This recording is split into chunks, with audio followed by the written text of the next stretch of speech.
Okay, welcome everyone to part 4 of spirals, spectacular spirals. We are going to be looking at the golden spiral today, and I have a series of exercises, including bits of string, folding, and 2 really beautiful diagrams for us to complete. And the patterns we're going to do are slightly different from patterns that you may see around or things that we've done in the past. You're probably all very familiar with the golden spiral and the Fibonacci sequence. So this is going to be a little bit left field. I hope you're as excited as I am. I'm kind of also a little bit sad that it's the last session. May we all be guided by truth. May we have beauty revealed to us, and may it result in the good. All right, I've just wanted to put in a few images for those of you who are not on Instagram. Check out what people have been up to. Bridget Spirals, Martier, multimedia expert with serious dedication. It's a really nice image, really beautiful. I love this dark paper. It really, mid-tones really bring out the shading in the spirals. Thanks for sharing that with all those beautiful shells in the background. I'm not sure if I shared this before, but it's worth sharing over and over. This is Ari's, I think it might be computer generated, but I really enjoy this from the first session, just picking out that central relay triangle in the Pavlov spiral. And this came in, is it Humna? I think it is.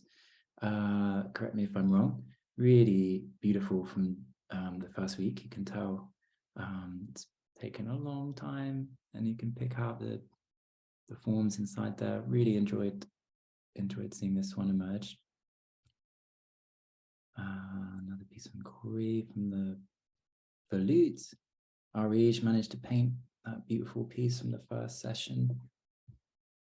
And I think this is another Arij masterpiece. Lovely inverted. All these spirals look great, white on black. And then some more epic work by Ari, just mixing it in with a lovely rosette. I think this is Bridget again, maybe. Lovely, lovely, lovely. Oh, it moves. Okay. And then this came in last night from Rahana, Saving It Up. Really stunning. It kind of feels nice that it's like a return to the sort of sentiment, the statements we were making at the beginning of the course about the center of the rose, that still point in the crown of a spiral on the head, center of a vortice or a tornado, that we're all just searching for that still point. So spirals, last session, as I was saying, I'm a little bit sad that this is our final session because it's been a great, it's been fantastic motivation to really go deep into this subject, and it just gets deeper and deeper, and things that I took for granted are not always what they seem until you start really getting into the form. Today we're going to be looking at the golden spiral, so Fibonacci spiral with a little bit of a twist on that. We're going to look at some patterns that slightly pieces that you may not have seen before, so just to keep it fresh for everyone. And this is a lovely little piece put together by Keith. So it's a painting by Raphael of Plato and Aristotle, his student, and you can tell by the clothes they're wearing, the positions of their hands, and also the book they're holding their books to. But Aristotle's pointing to heaven. Aristotle's more interested in the material, earthly matters, and rather than the archetypal. So this is by Keith.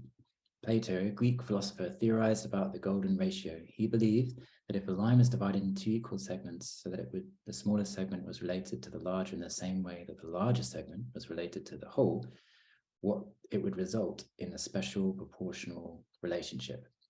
And in the past, they didn't call it the golden relationship. They actually called it the hidden cut, because it was very secret back then.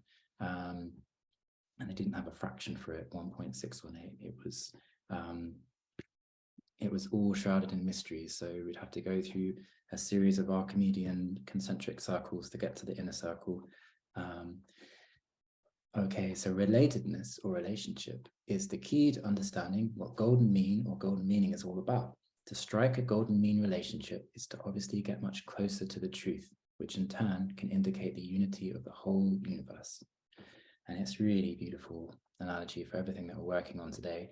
And as always, when we're working on these spirals and compositions, we're working with the formula found in nature. Hopefully we are ourselves and in our body and consciousness aligning to these principles. That's the beauty of what we're working with. So golden proportions from the lovely little wooden book series that if you're not aware of, please buy the whole set. They're very inexpensive, but full of treasures.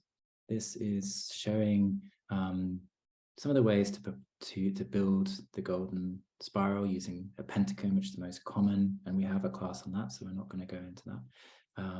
And the square and the golden triangle, and then on the right, showing the movements of the cosmos, which if you find different, for example, proportional sizes in relation of the planets in relation to each other, or the orbits in relation to each other, you find all of this sacred geometry.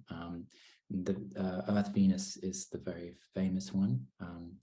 Over 8 years, it creates this 5-pointed star. It's Fibonacci numbers, and it's a beautiful pattern. It's a huge subject, but just to show you that there's the golden proportion is found everywhere, if you weren't aware of that already, in the movements of the planets, in the body, in our teeth, in the makeup of our cells and our DNA, and then obviously used within architecture. Here's some more nice examples, plant life and leaves. So some of the spirals that we drew in the earlier classes will actually create these leaf forms in the top right-hand corner. So for example, you to draw the that triangular spiral, but in both directions, you'd end up with these ovate leaf forms. So there's lots of things to play around with.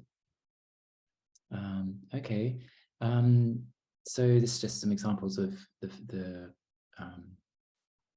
this is coming a little bit early, but this is just showing the violet axis spirals, Fibonacci spirals.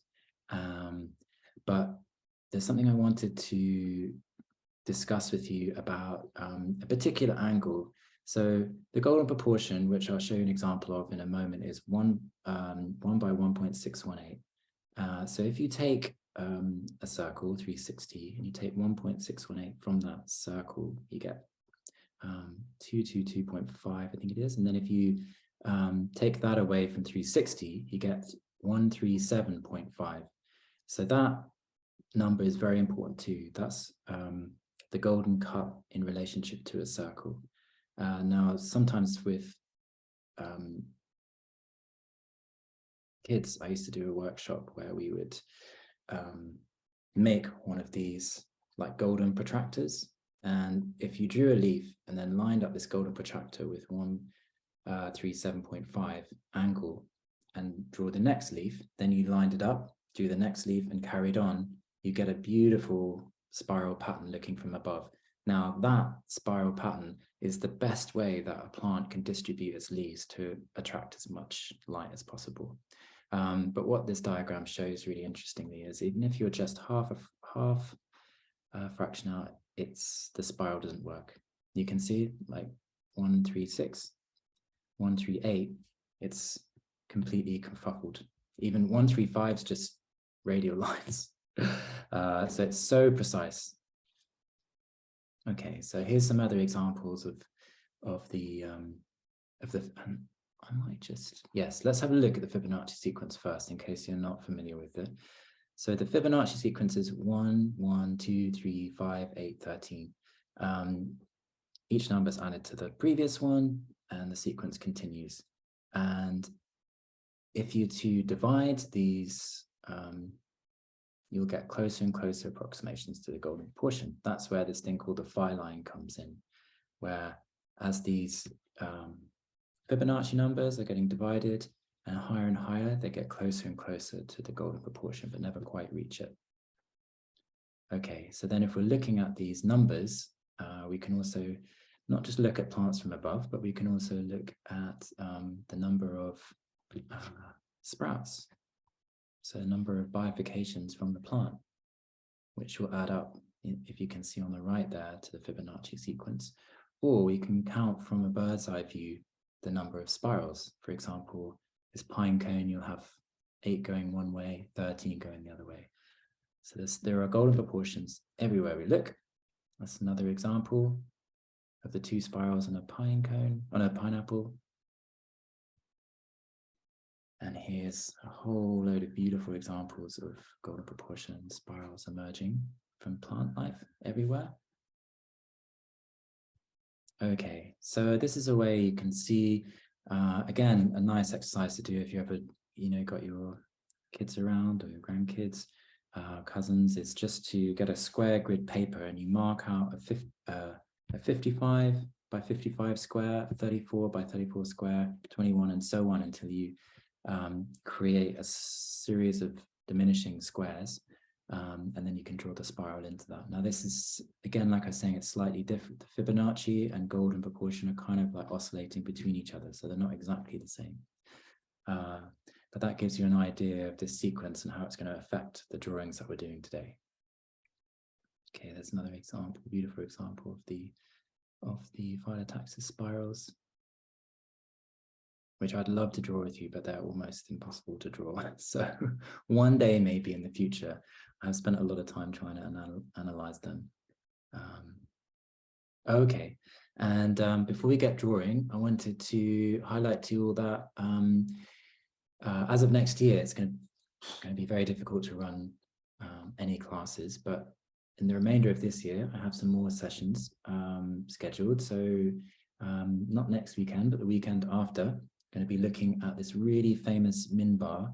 So this minbar is it's in Marrakesh, in the Pali Bahir, and it was made for the Qutbiyya Mosque, but it was made in the 12th century in Cordoba, and it was sent by the Nasrids down to the Marinids as a sort of a gift, and it's really remarkable. And you're not really allowed to take pictures, so all of these, I've really had to I've put my life in danger to get these images out of Morocco, and I plan to do some beautiful analysis of these of the biomorphic patterns within. What's amazing about these patterns is obviously they're so old, but also every little void, every modular piece of the geometry has a different pattern. So I'm really looking forward to that one. And then just for some fun, I have one more class, which is just a fun afternoon on the solstice. And this is looking at these really fun polyhedra. So if anyone wants to make some stuff with again, with the little ones, it's a really fun, easy class. These are so easy to build. And I designed this net to create all of the templates for all of the different slotted patterns. So this is kind of something I'd love to share with you guys, because it took a bit of time to work out. So once you have this net, you can make 5 different spheres, and so that's what we'll do, and that'll just be a fun session. So yeah, hopefully see you guys on that. And without further ado, let's get back to our spirals. And Adam, yes, you were saying it would be hard to do classes next year. What exciting things are we missing out from across the pond? oh, I'm just traveling a lot, so Oh, good for you. yeah. Oh, we have a lot of trips, and yeah, I won't be I mean, we'll see how it all goes, but a part of the Biennale in Jeddah possibly, and then we got a lot of our study trips coming, so it's sort of, yeah, won't be around much. All right, congratulations. Yeah. Well, we maybe also maybe in your area. I'm going to be in are you near Colorado? You are in Colorado, right? Well, it's the same continent. Okay. All right, okay. Yeah. Where Colorado? I don't think that one was announced. It's not announced yet, but I'm planning Okay. to, I've got like a carving commission in Colorado to carve. I'm going to be there for a month carving a Oh my God. plaster piece under someone's kitchen floor. It's going to have like a glass walkway. Whoa. Weekends, I was thinking of doing some classes in Boulder and New Mexico. I got friends who, I don't know if you've heard of the Hassan Fati Mosque in New Mexico near Ghost Ranch, but it's an adobe building and it's epic. So anyway, yeah, look out. Then there's another dome which Keith built, which I was friends with some people there and outside Taos. So yeah, domes, Keep us Paul's posted. in Colorado. domes and adobe. Yeah, that's on the, there's some things on the agenda. But anyway, let's get spiraling. And oh, thanks for asking.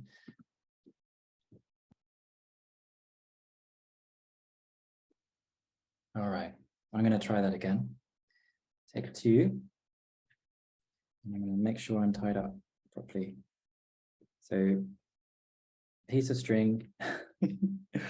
And yes, this is quite gimmicky, but it's really good fun. And probably best done when you're not under pressure. Trying to watch the screen at the same time. All right, so let's go for another go.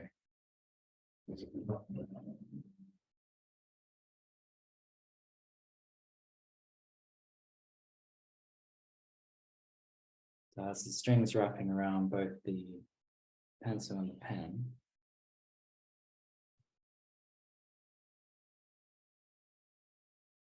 Get my finishing spiral. Ta-da! Okay, so that's the mystery behind the string. And the other thing I was going to show you is that as far as the volute, when we were making our ionic capital, we were talking a lot about a volute. Now, the volute of a circle is a string which is the length of your circles of circumference. Okay, so this string is the same length as the circumference. And if I was to make a circle out of this in the same way, I'd get a volute of a circle. Okay. All right. Now, first we're going to draw our golden rectangle. I'm not sure if you guys have drawn this one before, but it's very exciting. I hadn't drawn this one. It's based on the golden rectangle, but we're going to draw 4 at once, and we need very few compass lines. It's going to be mostly be drawn with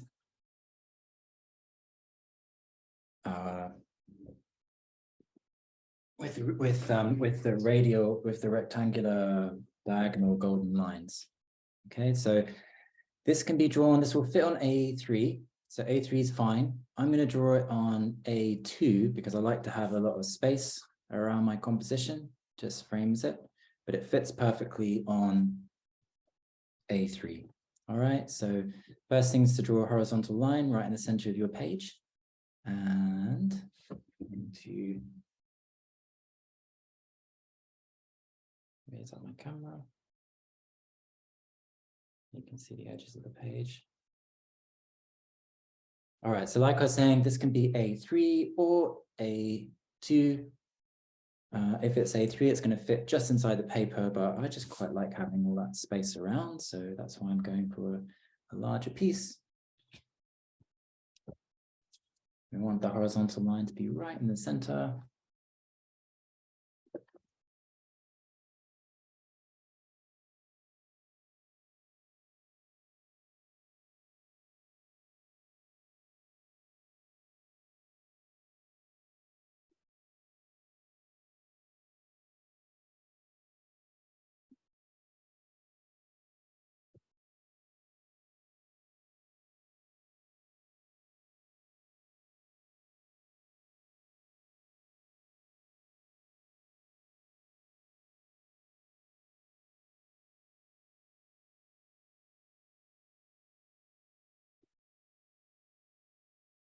All right, horizontal line right in the center of the page.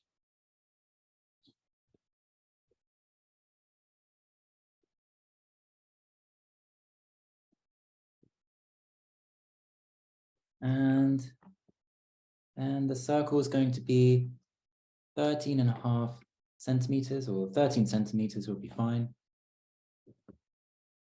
which is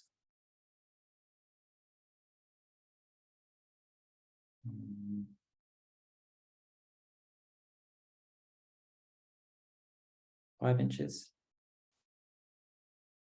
So everything's going to be inside the circle. So it's just, you can determine the size. If it's obviously too small, then it gets a bit tricky. So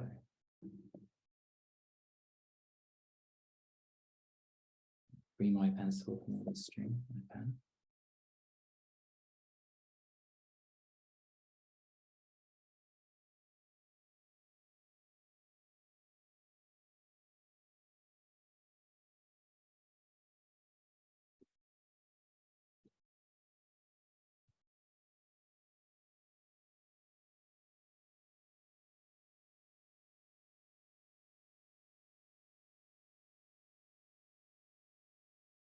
And I want to make sure I'm right in the center of the paper.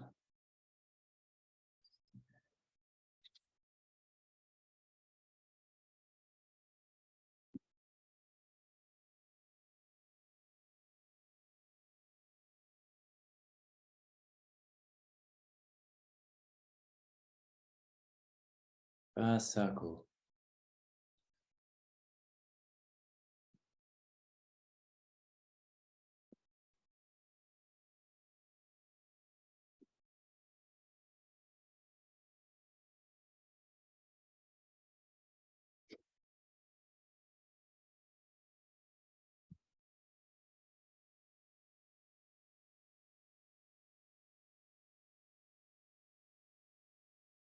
Okay, now it's going to be a square composition. So I'm going to,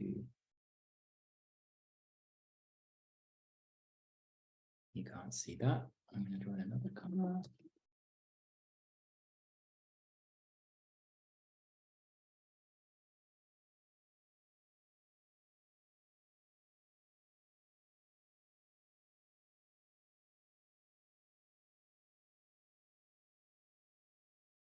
Okay, so drawing the 4 petals in, but these do not go inside the circle.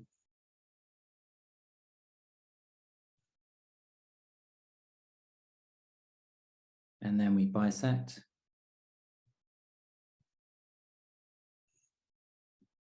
And sorry, I'm drawing these very lightly because they're no longer going to be relevant after this moment.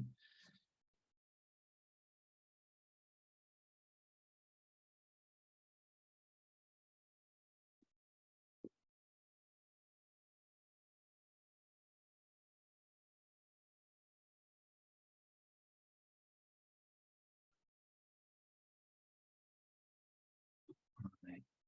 So I'm putting my vertical line in.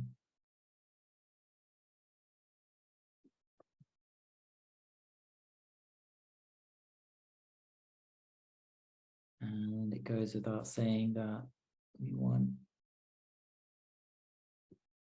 as much accuracy as possible, so take your time.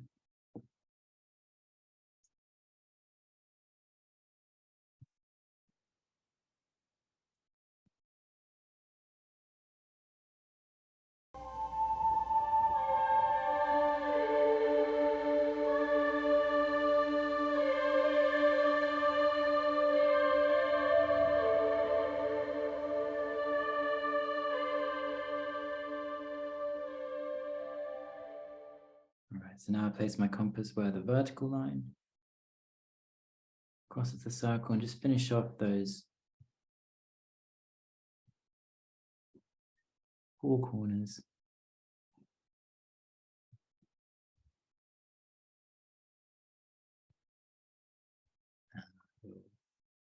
Annotate them in case they're a little bit light. Don't worry too much because everything else will be dark. I know I will need a little bit light. I just don't like them to interfere with the beauty of this geometry. So that's what we're drawing in right now.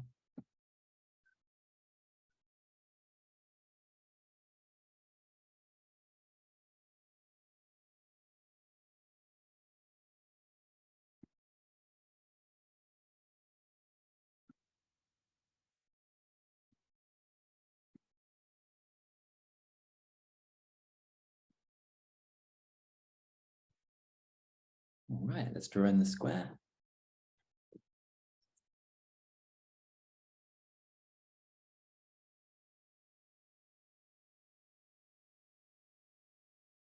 Sorry, Adam, I'm a little bit behind.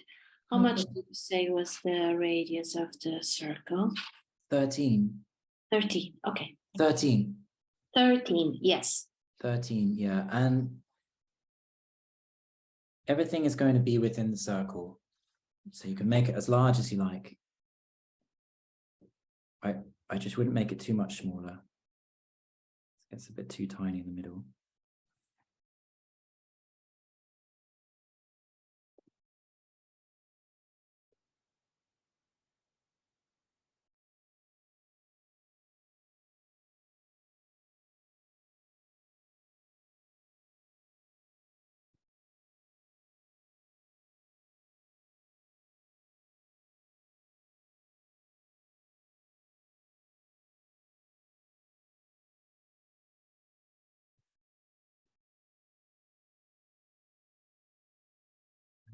Yeah, that's square.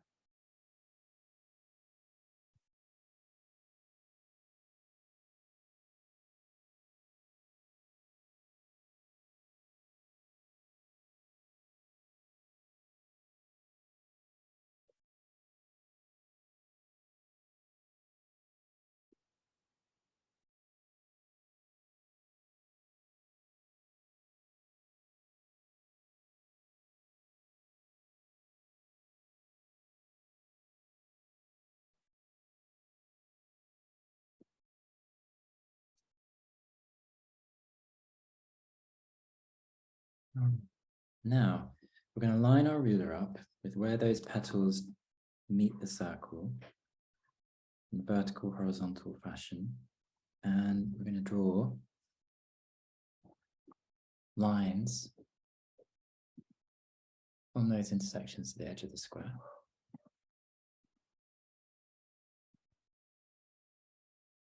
So you see, I'm lining my ruler up.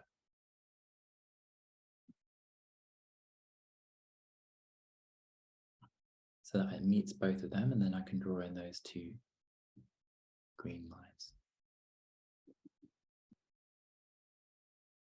All right, I'll do that for the other three.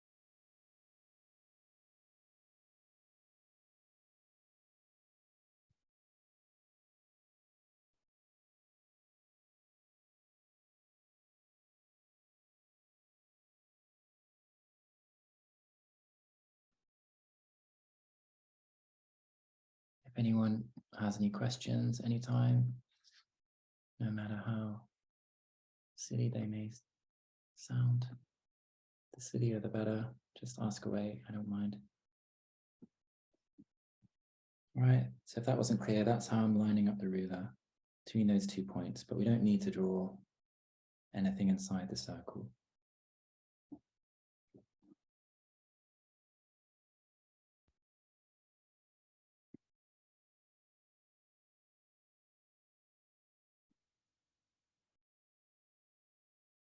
And these are the points that we are interested in.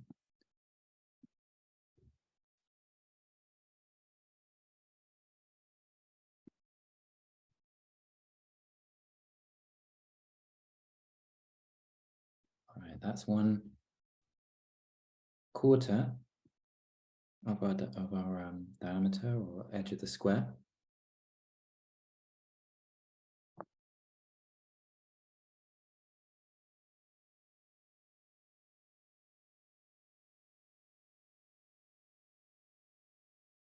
Now, this distance here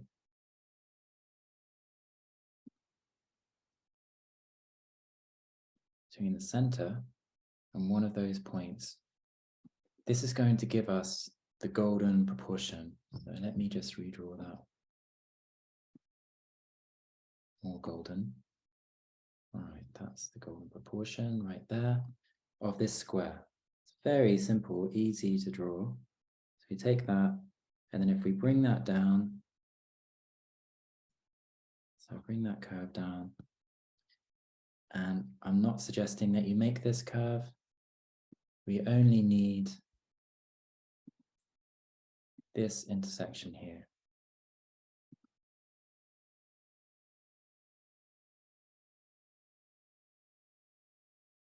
So these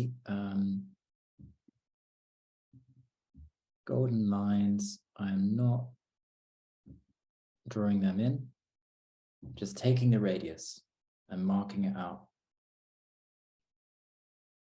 on the edge of my square.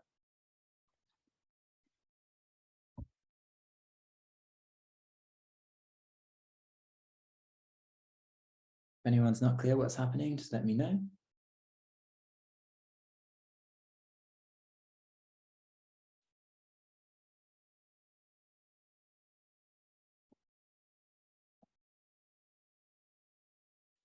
Okay, so for each of those red points, I'm going to place my compass with this fixed radius on those points and make a mark on my square. So here we go, can make a mark with this radius. Each time there'll be 2 marks on the edge of the square. So I have one facing one way, there's my mark. And then I flip it like this, over, line up my compass with the red, and make another mark on the other side.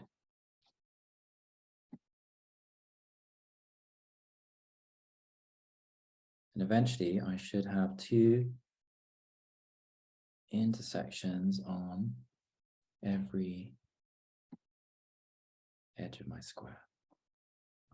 So the compass point goes on the red dot, on the quarterly point of that, on the edge of the square, and makes a mark. So I have to do this 8 times.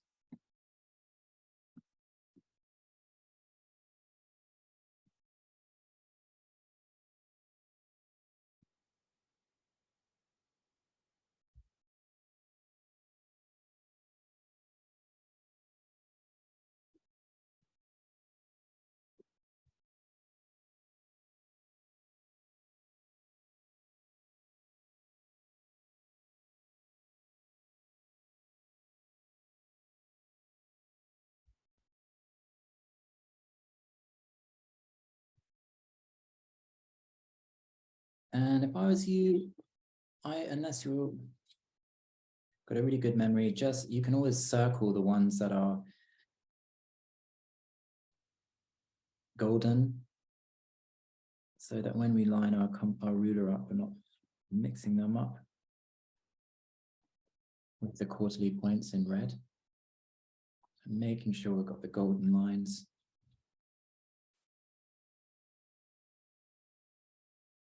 And I'm going to line our ruler up and be as accurate as I know you will be. Draw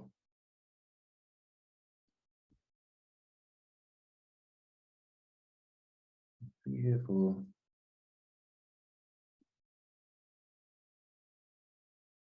golden diagonal between those points. So we're going to draw 4 of those.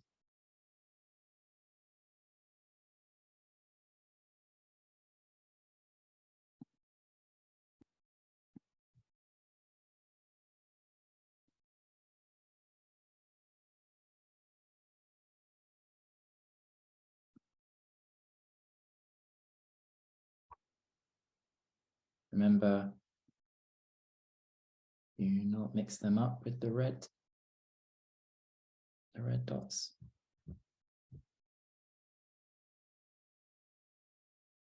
Make sure you are lining up with the golden intersection.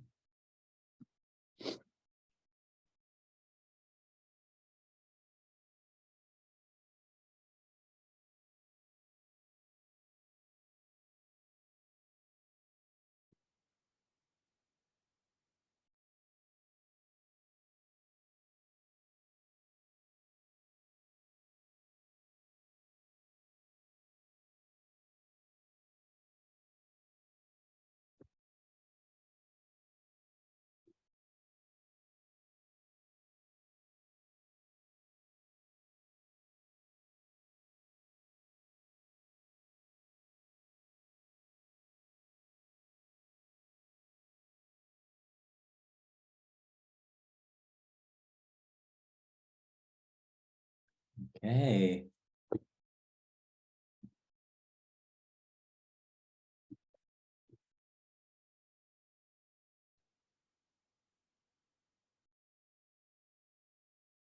Can I give you a moment to draw those in?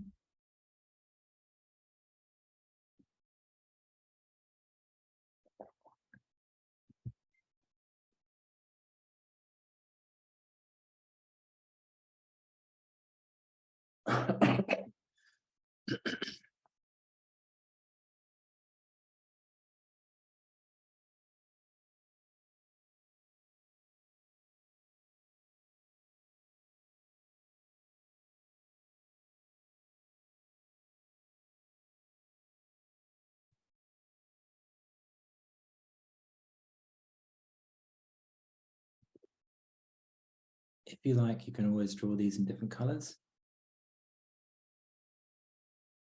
So the radial lines, these golden dividers are going to be, I'm drawing mine in a kind of off-white, browny color, goldeny color. And then the black lines are going to be the diminishing golden rectangles. All right, so let's put in our first golden rectangles.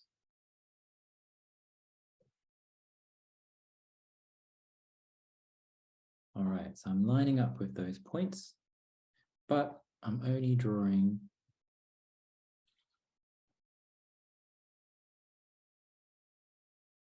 a line in one of those squares. Okay, so I'm lining up between those 2 points, only drawing a line in one section.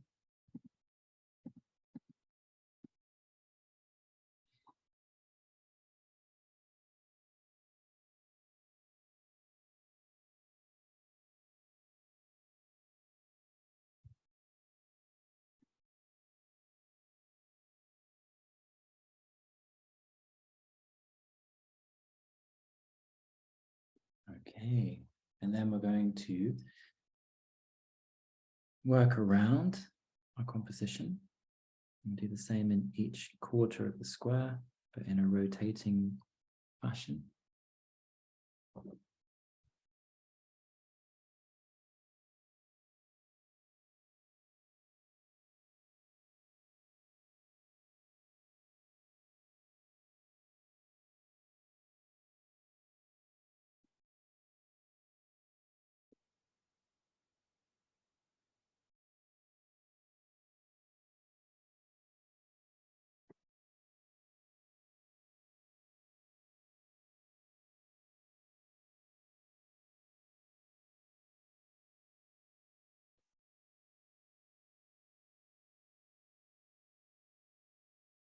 Okay, I've drawn one wrong, so gonna mask that.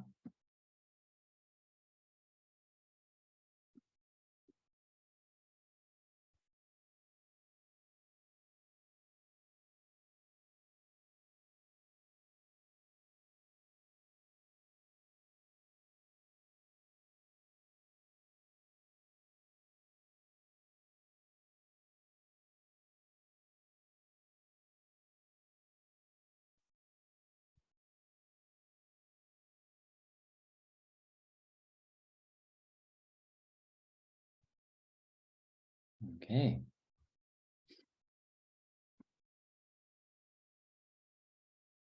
There we go.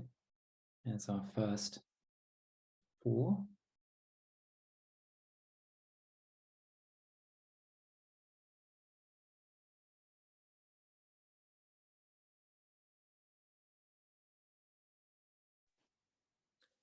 So Adam, I drew those in a dark pencil, but these aren't part of it, right? So that shouldn't have been like a black line.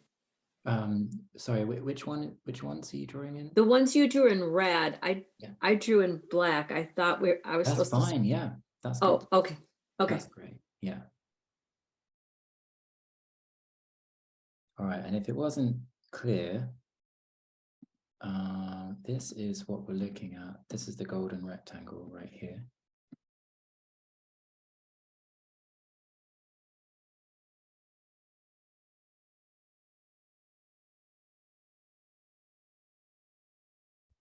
then we got 4 rotating.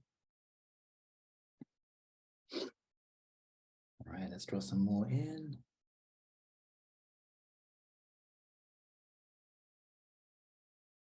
But first we need to draw in our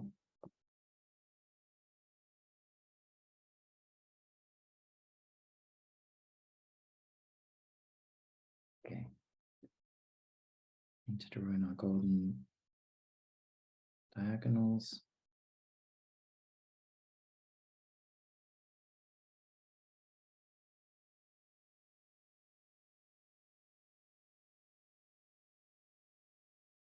All right, so the yellow lines, these are the golden diagonals. The red lines are going to be the rectangles.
And then you get that beautiful golden rotated square in the center.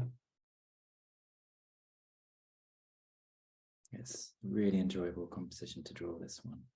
How it all leads together.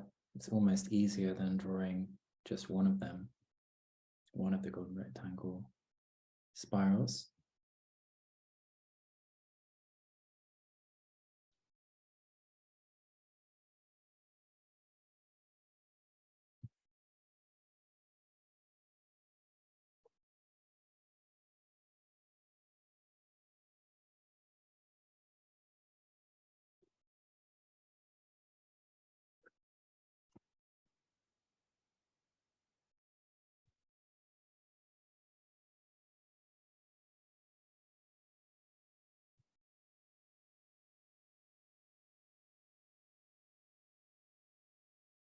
Okay, before we carry on drawing our rectangles, I'd just like you to make a couple of marks.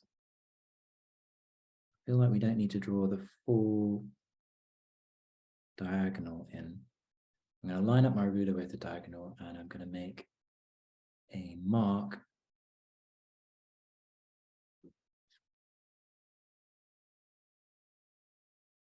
right here.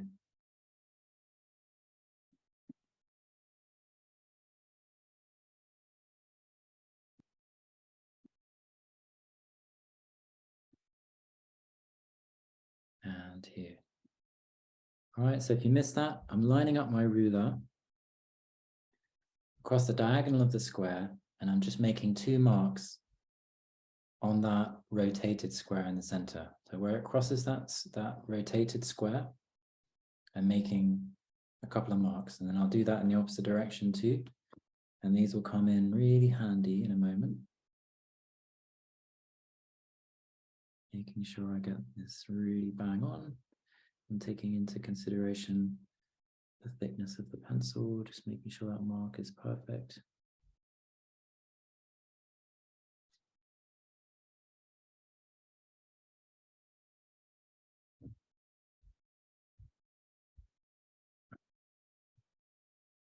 So now I have those 4 marks. And on the second diminishing sequence, these will be really useful.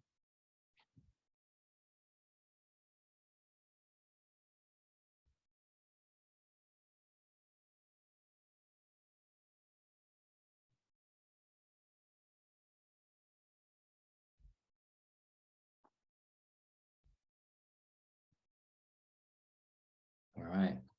So onto the next set of red lines, which would be the outlines to our golden rectangles. I use this large ruler so I can make sure that I'm nice and parallel to the center.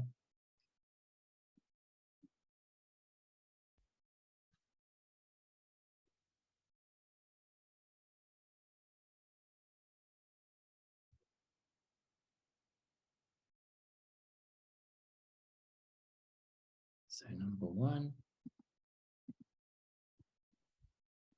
Adam, what are you lining the ruler up against? I'll circle them.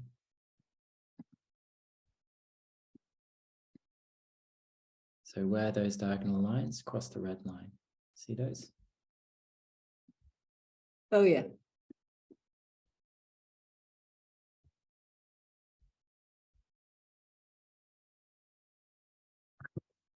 Again, we're going to go around. Adam, could you repeat that, please? Oh, sorry. What did you line up? Could you repeat that, please? What Can did you see line I've up? circled it in green. Uh-huh. So where Okay. these orange lines or golden lines are Yeah. the golden diagonals that go through the center of the spiral. Got that. You got it? Okay. Yep, got it. Thank you. Okay, cool. I'll do the other ones and sorry if my head's in the way just momentarily.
Okay.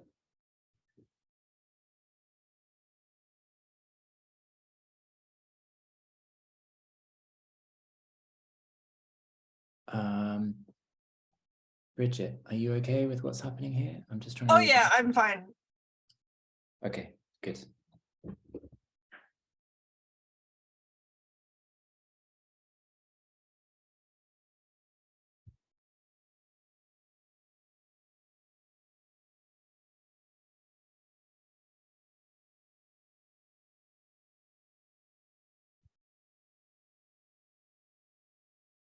All right.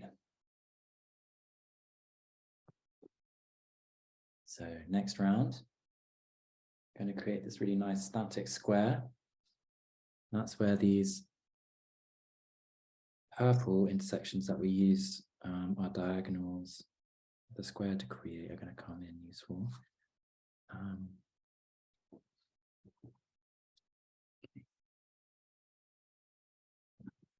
really using my ruler to make sure it's parallel.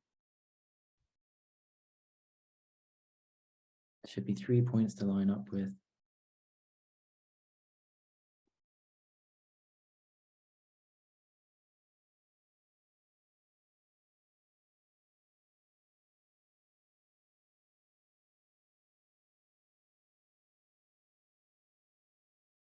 So you've got the purple points that you've made, and then also where the red line you've just drawn crosses one of those golden diagonals. And let's draw in 4 of those. Notice where I'm beginning and ending the spiral. form of those of the square.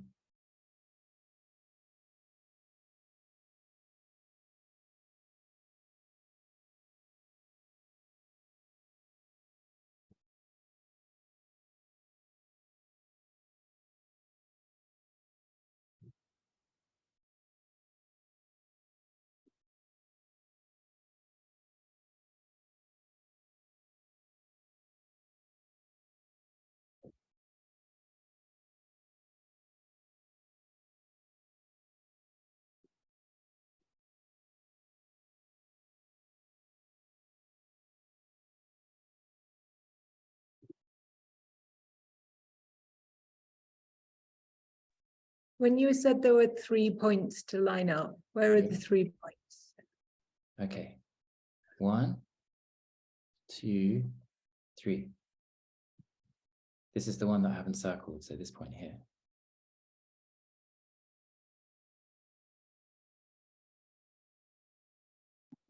Is that clear?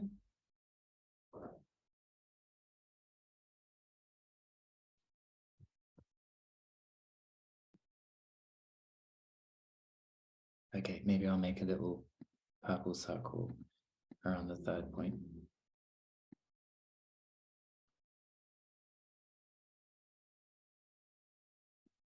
So you want to kind of get a mean value between those 3, and also making sure it's parallel to your central vertical and horizontal axis.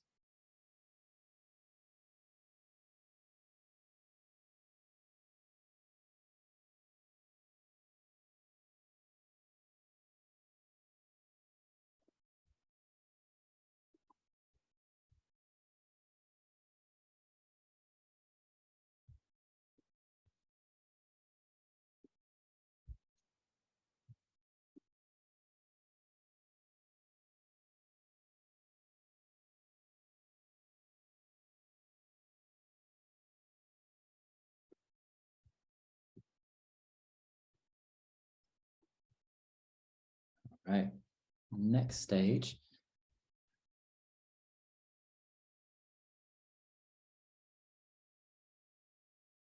We're going to use these points, which I'll mark out on the square.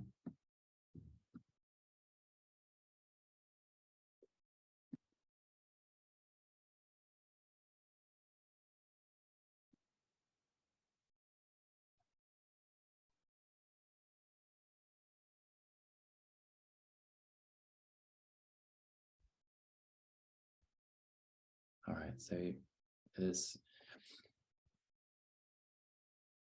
8 of those points. And line my ruler up with those blue points, making sure that I'm nice and parallel to my center.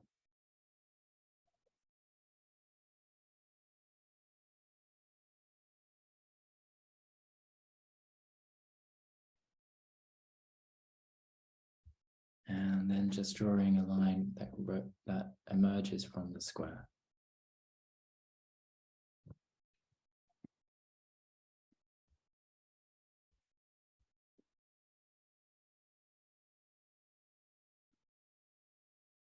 Right, so this line right here, line my ruler up with the blue points on that central static square and drew in this red line.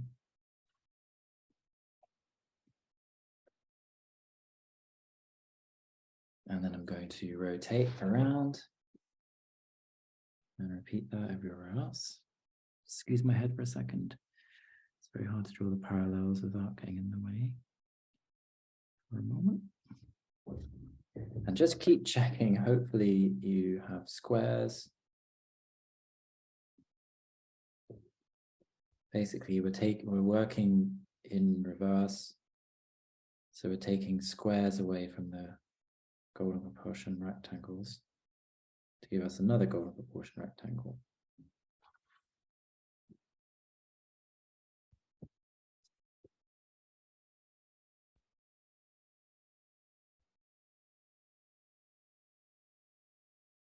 And the moment looks like you've got 2 rectangles the same size, probably run out of accuracy.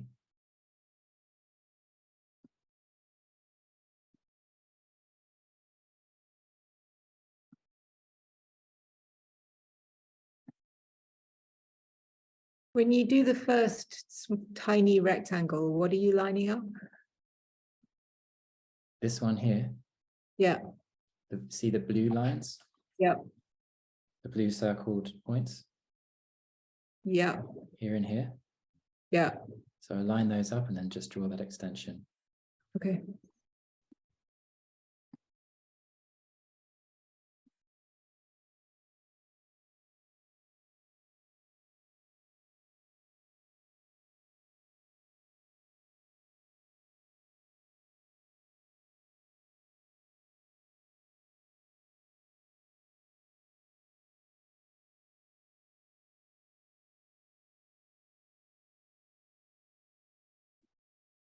Right, I'll give you a moment to get those final ones in.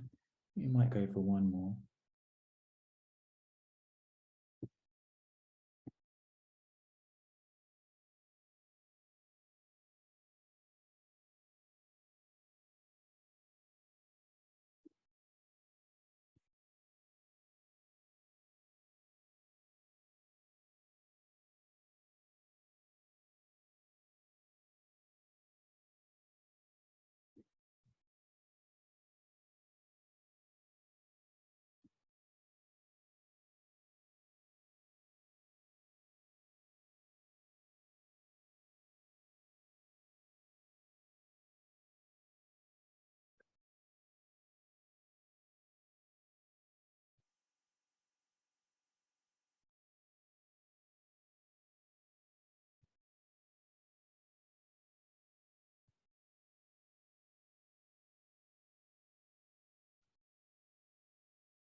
Hmm.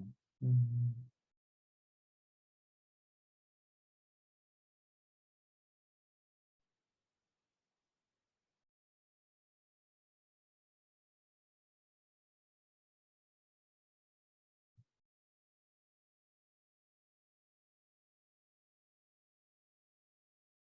All right.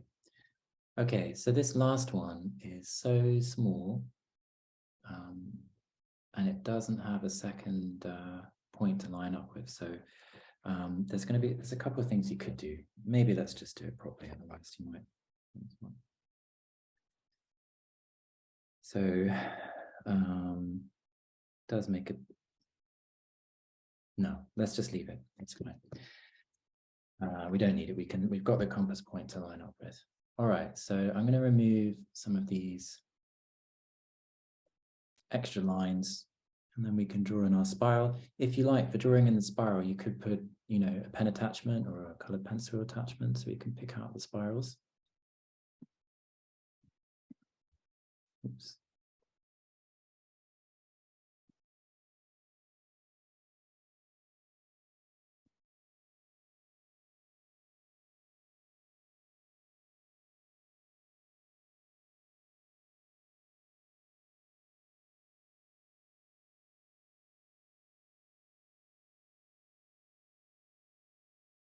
Yeah, I'm trying to remove all of these little circles.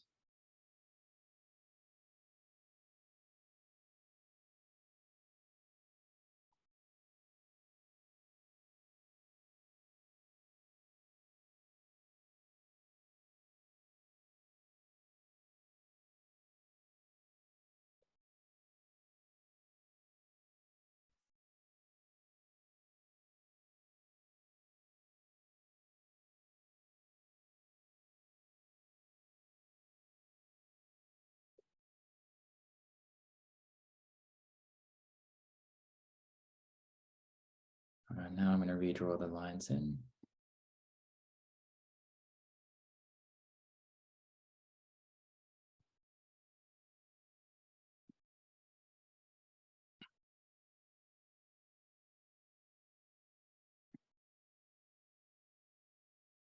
So you could continue drawing these diminishing squares until you can't see anymore.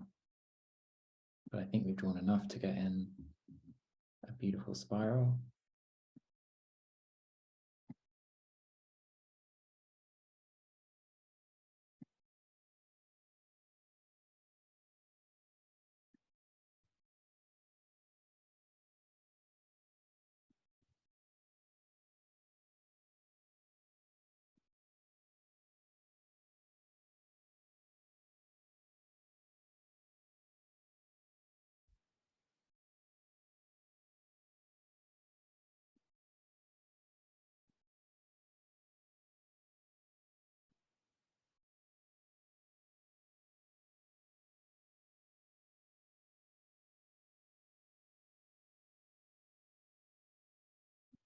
All right, there we go. So let's start drawing these spirals. Obviously, the very first point will be the center, but we already have that big red circle in. I should have really drawn these in, in a different color, because I'm now going to draw the spiral in red as well. But I can color coordinate the first points for your compass. So it's going to be always in a spiral form. These are our first 4 compass point origins. And the radius is always going to be the edge of the square, a quadrant. Each time we're going to draw in a quadrant with our compass. Eventually, we'll do that for all of the squares. We'll have 4 beautiful harmonious spirals. So here's number 1. Now number 2. And that's the great thing about the economy of this composition, is so we can draw 4 spirals at the same time while we got the compass in position. And I always just check that it's going to line up with both corners of the square before I commit.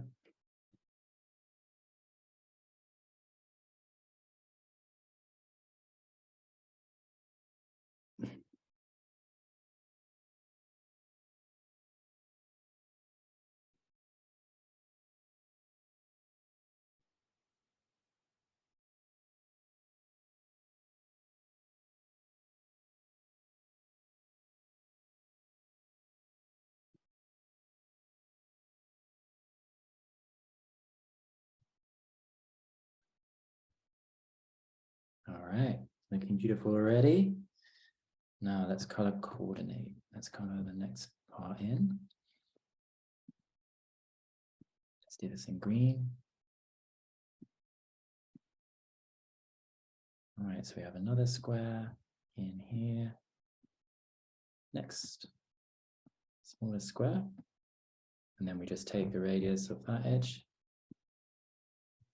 I'm sure you guys are past masters at this now. After the Padovan spiral. So you just line your compass up, point up with the corner of the next smallest square, and the compass pencil or pen with the end of the spiral. And let's continue that spiral on its journey towards the center.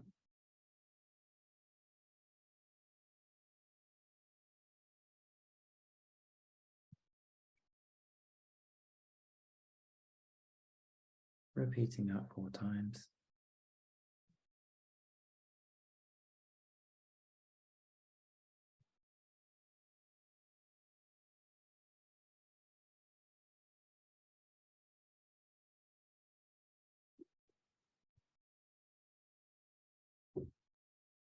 Next one, let's do this another color.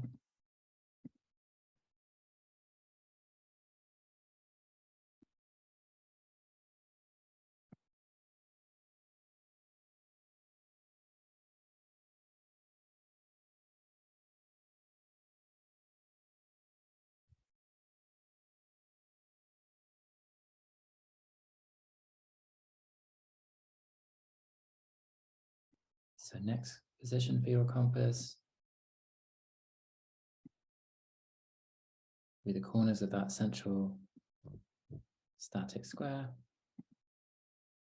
And then the radius will just be lining up with the end of the spiral.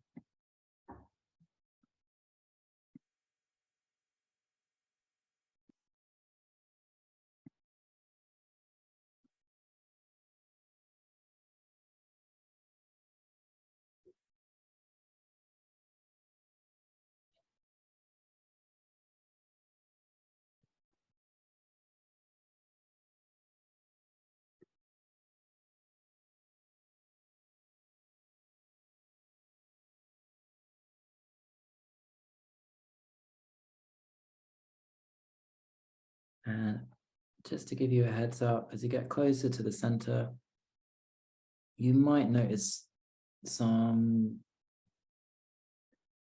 irregularities, and this is certainly a common occurrence the first time you draw it.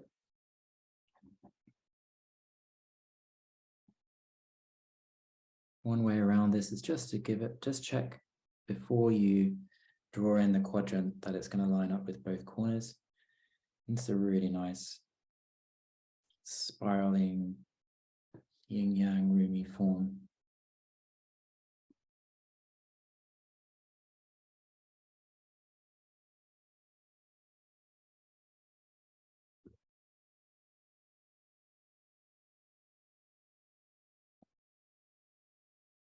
Right. Round 4.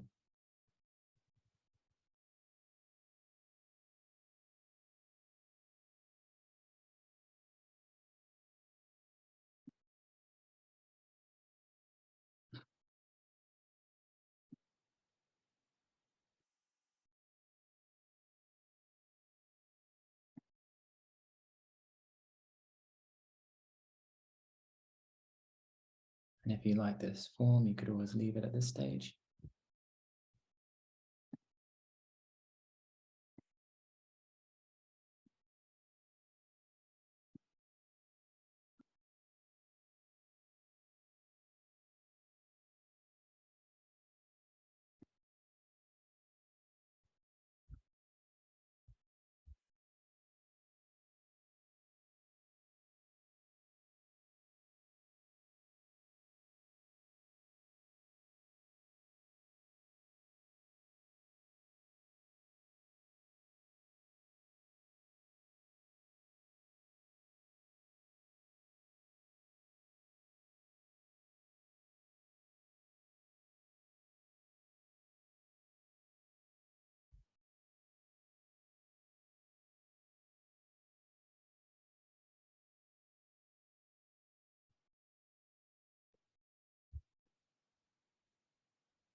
Okay. And then the final point, we don't have a rectangle yet, but we do have an intersection. So rather than, I'm going to draw an empty circle around it. This is the last one. That point right there where the golden diagonal crosses. And you can use that point to draw in your final curve.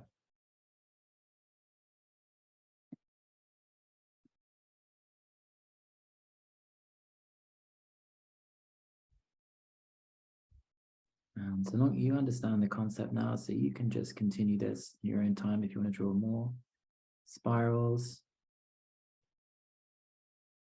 Just need to take away squares from your golden rectangles.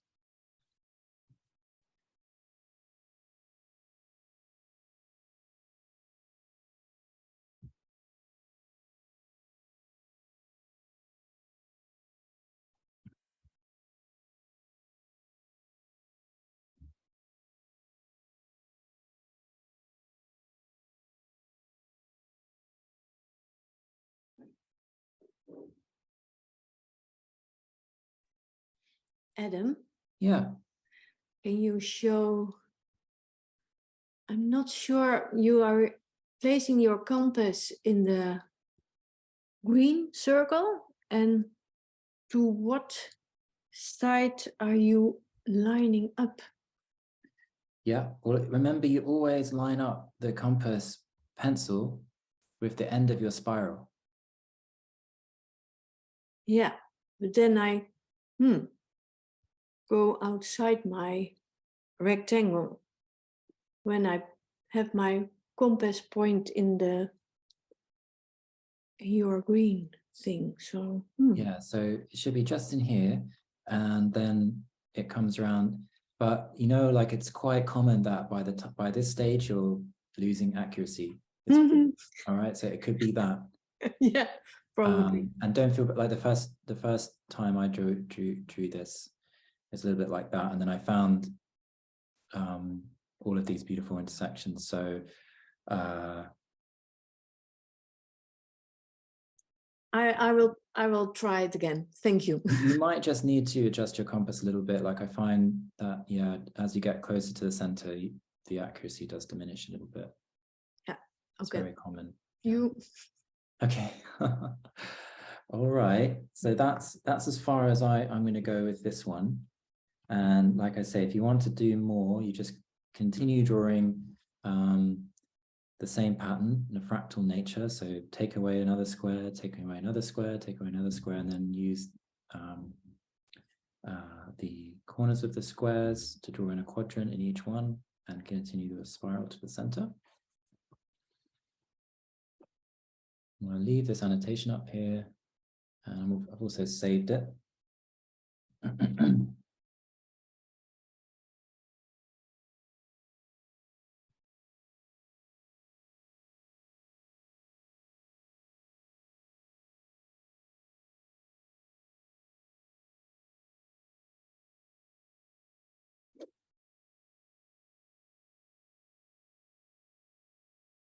Okay, so we're reaching the halfway point. This is usually when we have a break.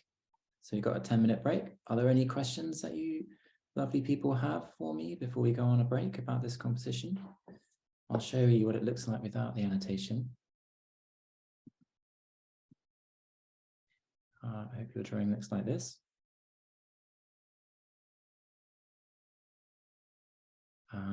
Feel free to unmute yourself if you have any questions. So I've made some sort of fundamental error right at the beginning, but the pattern still works. It just, I seem to have drawn it inside the circle. Inside the circle.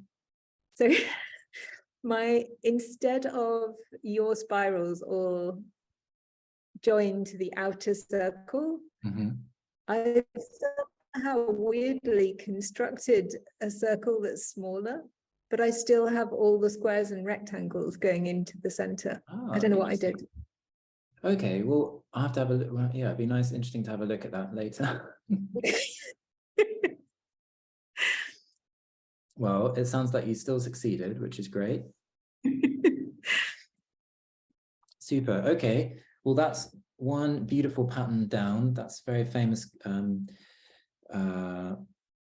Fibonacci golden proportion spiral. Notice that the spiral is starting from here. So this is one complete spiral. Maybe it's a good idea to annotate that.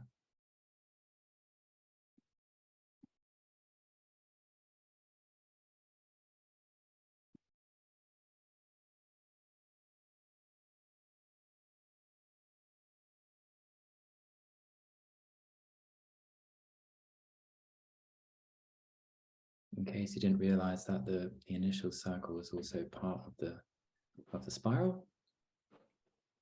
Hi, Adam. Hello. Jyotika here. Hello. Yeah, I was just going to make that observation that every time I've drawn the golden spiral, it's always been singular by itself, but seeing it 4 times rotated and forming a complete circle is really exciting. Yeah. And isn't it lovely the way, I mean, often if you just have one rectangle, you kind of have to find the square every time. As in you have to do the, with the compass, you need to do two curves, create another square, two curves, create another square, and in this diminishing format. But the nice thing about having all of these golden diagonals is that they kind of give rise to each other. They give each other the right intersections to line up.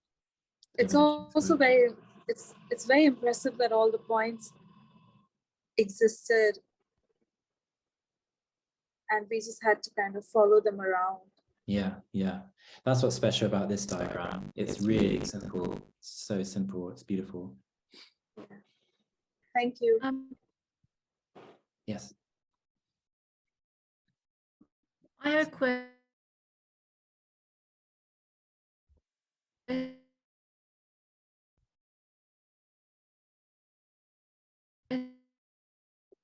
Yeah, unfortunately, you were breaking up a little bit. You might need to write it in the chat box.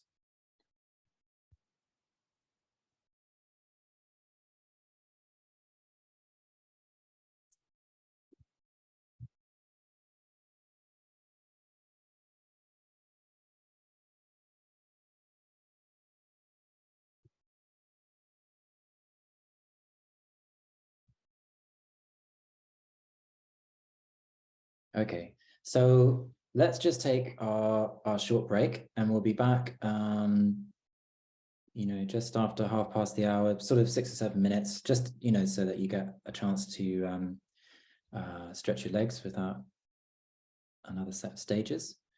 We have 2 more exercises to go through. I can't wait to share with you, so I want to make sure that you're fresh for those. All right then, you're welcome to put any questions you have in the chat box also, and I can check those out in a minute.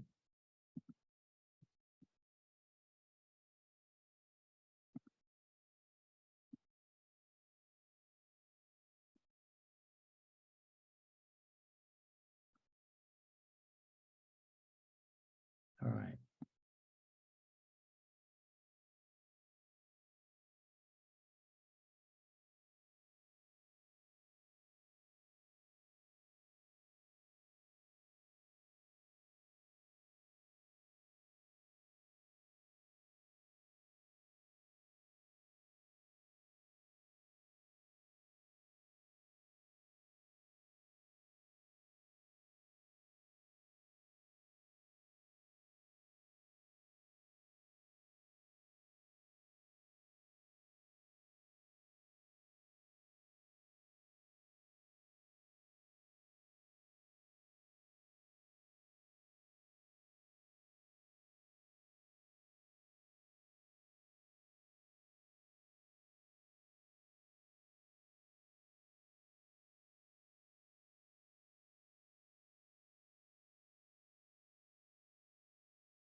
Okay.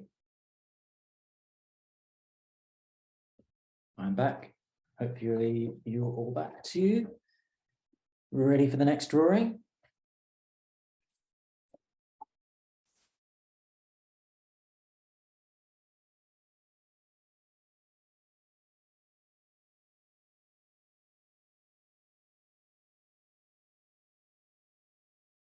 Okay.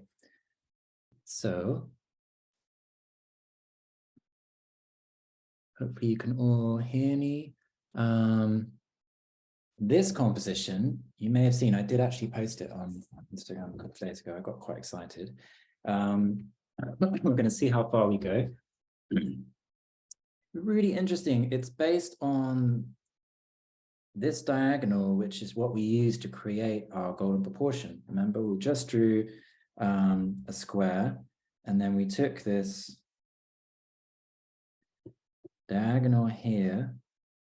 This is the golden proportion, this angle from here to here to give us our golden proportion rectangle. Now, in this case, we're using it to create another diminishing square. This composition is really wild, and I hope you enjoy the process. We're going to see how far we get in the time that we have. You're probably not going to go this small. I'll leave it to you to do that later, because it does take a lot of concentration when you start getting smaller, because you have all these extra construction lines from the previous squares. But just getting it to a nice kind of, getting it around about here is fairly straightforward if you keep the process in mind. Now, what's really interesting about this, and probably one of the reasons why we're all interested in geometry, is just how everything starts lining up. That's what's really fun. And there's so many things that you can pull out of this. So again, I'd be quite interested to see how you decorate or render this. For example, there are these petals. There's so much going on in there that you can pick out. I enjoy, you have these petals, for example, here. There's another one there, and they just diminish, right?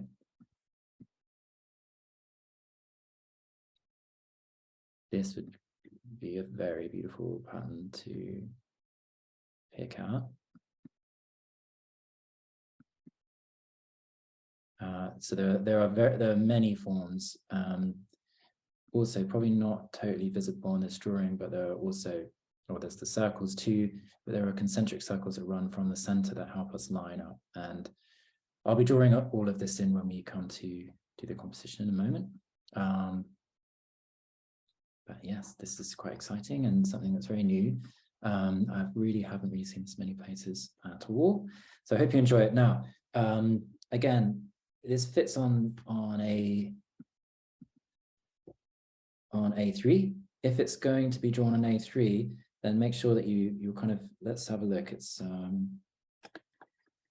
going to be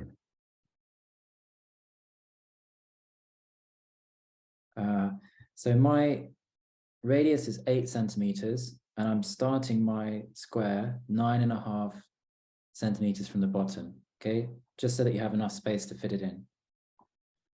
All right, so if that's not clear, it's on A3. I'm going to draw mine on A2, so because I quite like having a lot of space around. But if you're working on A3, then it's 8 centimeter radius, and you're putting your first line 9.5 or maybe even 10 centimeters from the bottom.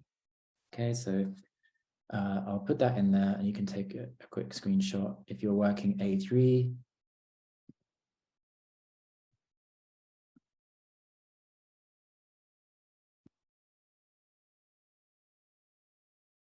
Thank you, whoever put that in there. I'll also write it in.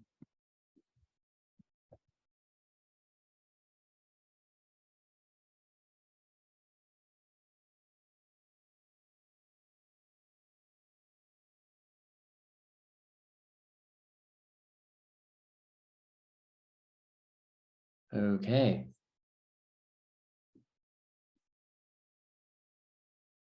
So this is for those of you who are doing on A3 to make sure that it all fits on the paper.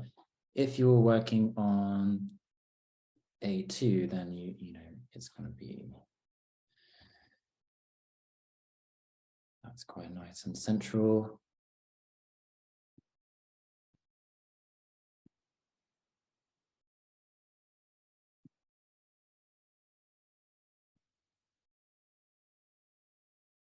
That distance is going to be sort of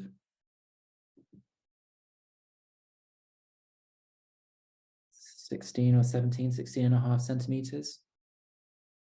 If you're A2.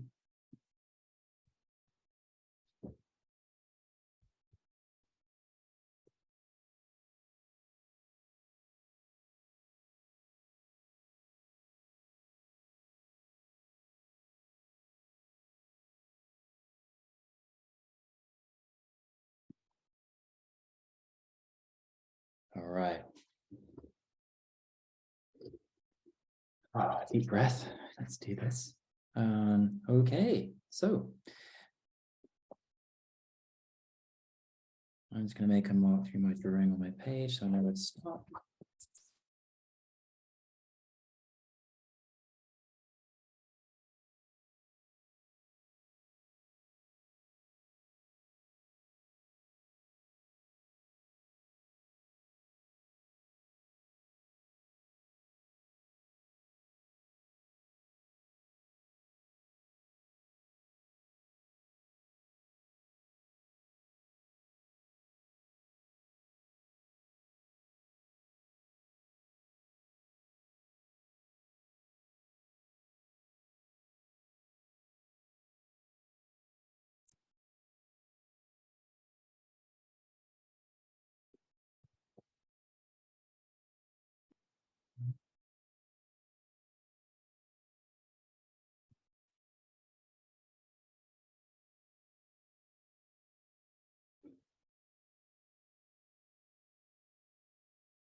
I'll try and color code these. They might not be so visible on the screen, but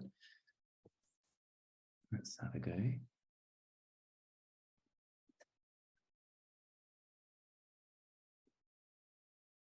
First circle.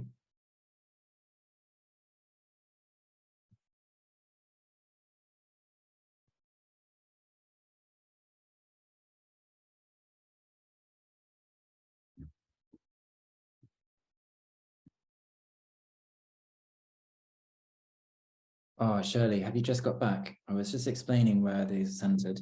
All right, so are you working A2 or A3? No, what I meant was I have the line in the right spot Ah, and I measured the middle and I put my circle there, but I'm not sure if yours is offset to the right slightly. are you A2 or A3? A3. Well, it's okay. I don't think it matters. Okay. Like this one, I think I went in the center. and Okay. you could probably go a bit to the right if you really want to center it. Yeah. Oh, I see what you mean. Right, right. Okay, no, Yeah. I'll just stick with that. But Thank you've you. got enough space. That's fine. Yeah. All right then. The initial curves that we're going to use to create the square, like we did with the last composition, we don't really want them to be so visible. So just make them quite light because we only need to draw the square once in this format. The square should give one square gives rise to the other. So let's just draw this in quite lightly.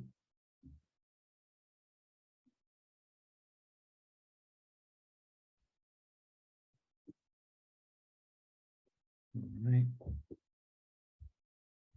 I will annotate it. I'm drawing it in lightly because I want to erase it later. So I'm just drawing these curves in.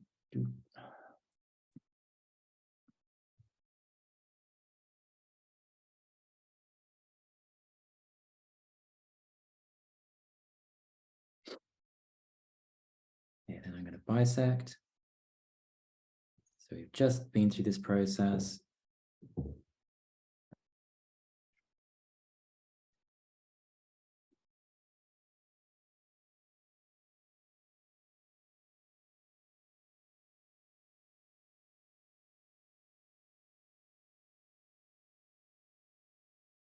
This vertical line I'm going to draw in with a strong color.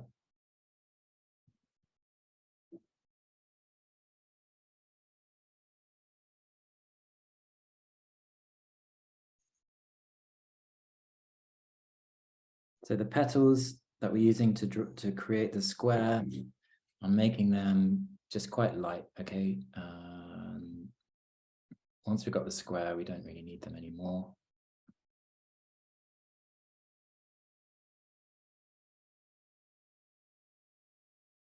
The first circle point. Oh, let's go back to what we were doing before. Okay, so, all right, so yeah, the first circle, 8 centimeters, wants to be just off the bottom. All right, so can you see on this one? Maybe like a couple of centimeters from the bottom.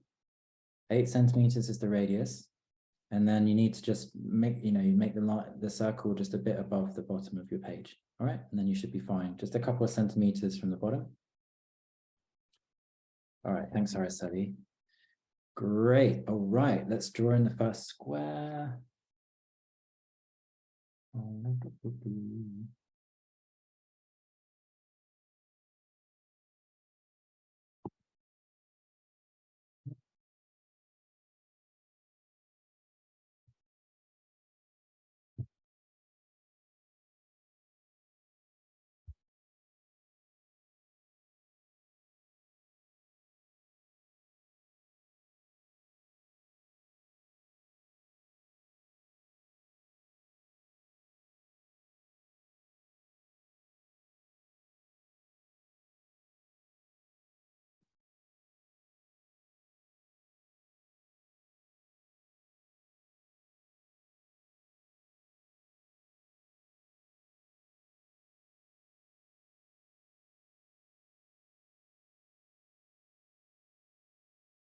Square number 1.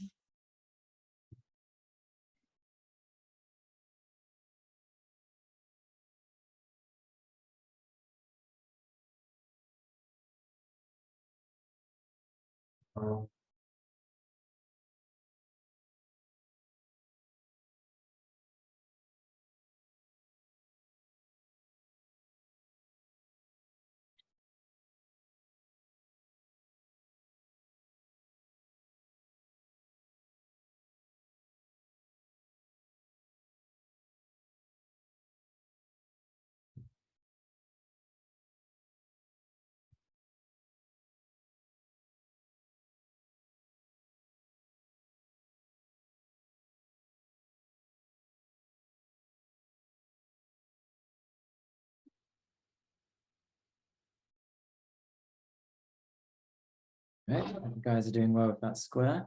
I'm getting a pen that works. That's better. All right, one thing that we can do.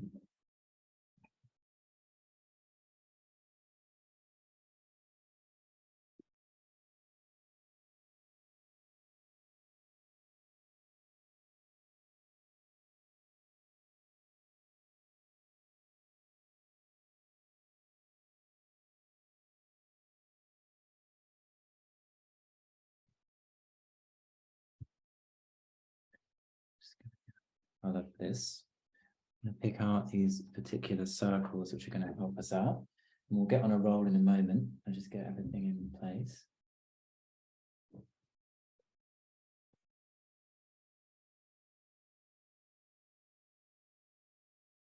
Slightly different color for this. All right. Maybe that's the color for this. All right, so that circle that we use to draw in top part, in this case, which you might not have noticed on the other drawing because it's so light, I'm actually going to draw in the full circle.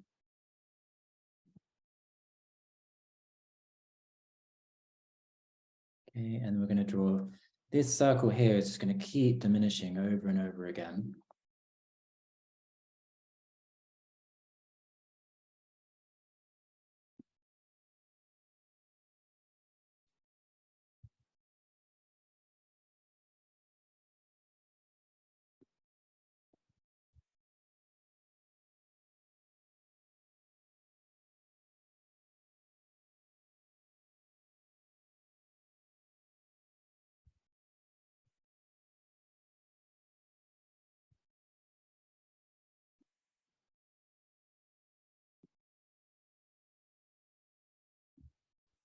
Great.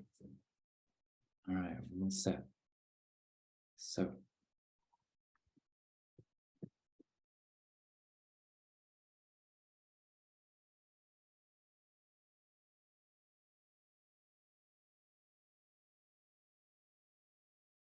This is how it goes.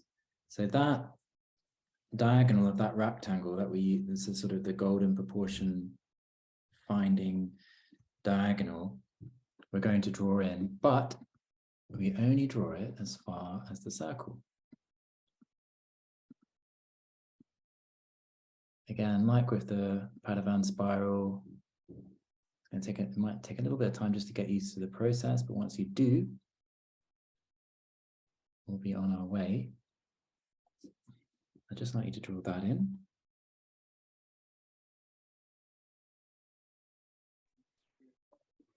Adam, Yes. are you lining the other edge to the corner of the square? This red line Sorry. from the center of the circle to the corner of the square? Sorry, could you ask the question one more time? So this one here, this is the red, yeah, it goes to the corner. The corner? Okay, thank Yeah. you. Yeah. And it's going to be the same every time. Now that's what gives rise to the edge of the first square. Now, what I'm going to ask you to do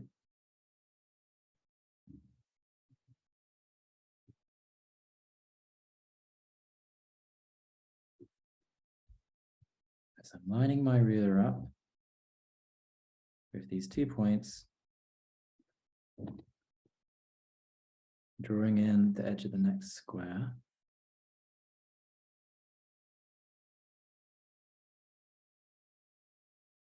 Now you may ask, how do I know when to end that line? Okay, I can take my compass and take this radius and then swing it over. Is that clear to everyone?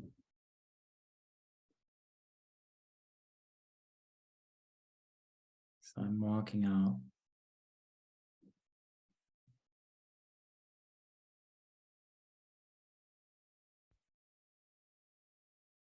That video is not going to be 8 centimeters, is it? No more measurements anymore. Okay. Yeah, sorry. Okay, so that's the radius, and then you know where to stop your line. Now we can take that radius and also make a mark on the upper circle. Okay, and in fact, we'll draw a circle with that radius, which I should have with my pen.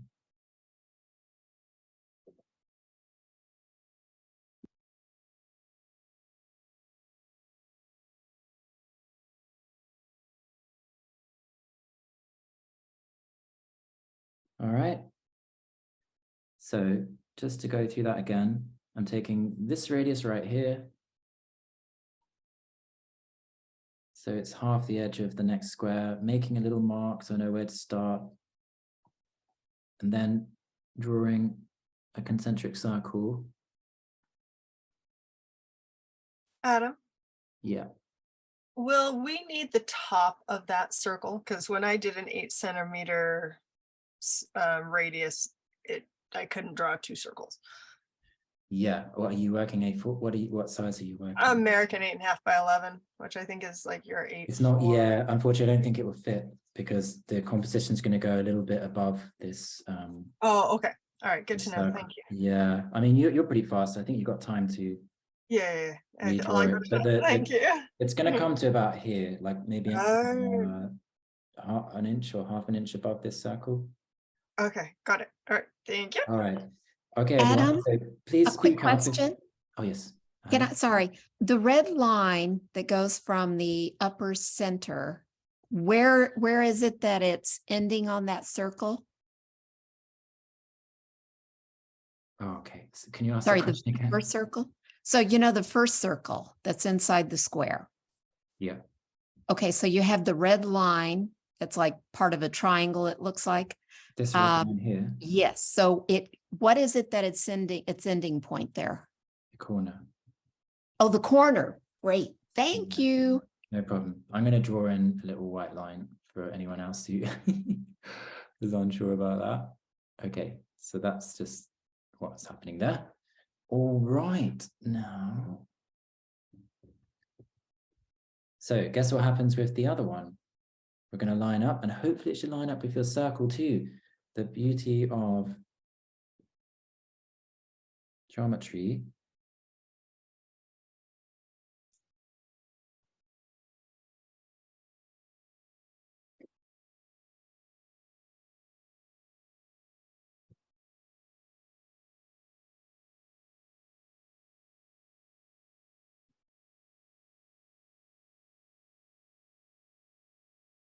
Okay, did you get that? So the next line's going in here. Ooh. And it's the same idea. I know it's taking us a bit of time to get this far. So it's a diagonal again. But once we have this, we're just going to be repeating this process over and over. Right, so that's the angle that you're looking for.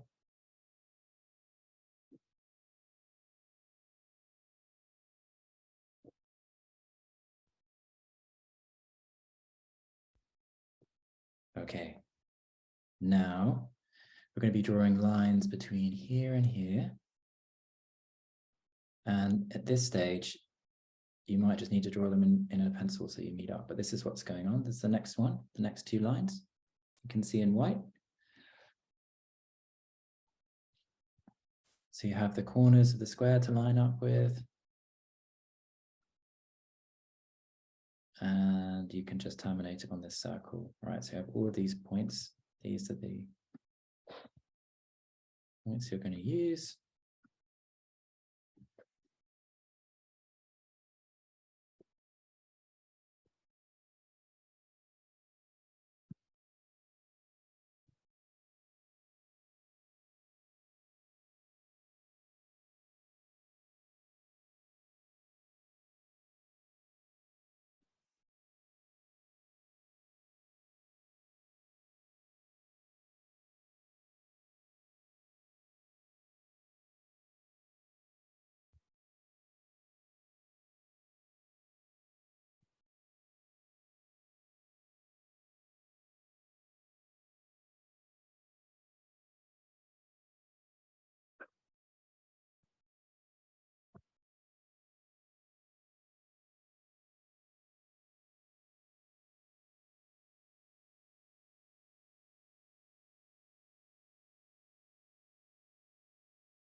Okay, then we draw a circle inside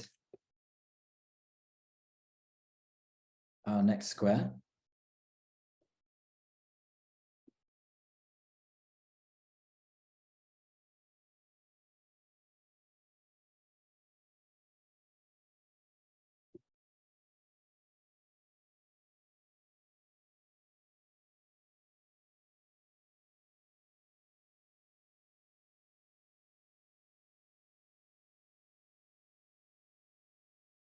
And yes, we should have drawn this when we drew our concentric circle a moment ago. So this circle that I've just drawn inside the square, it tangents all the points and it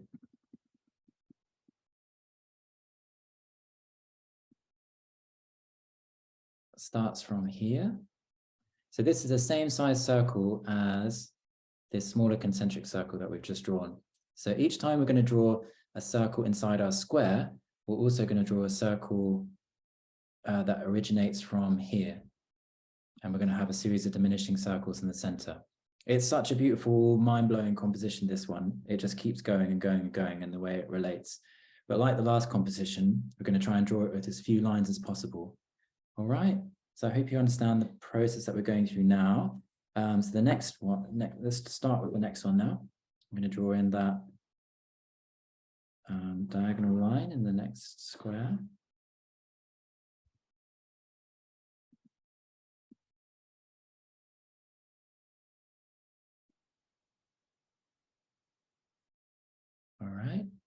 And then remember from there, we can draw a line from this point out to get our square.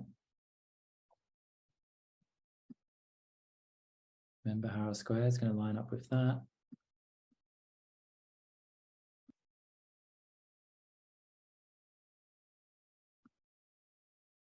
Okay, do you remember this process?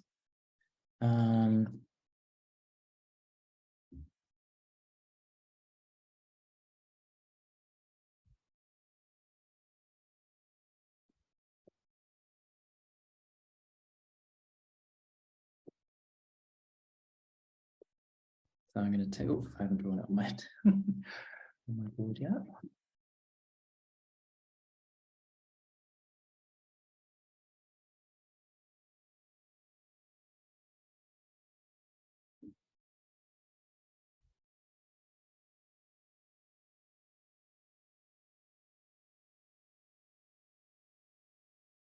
All right.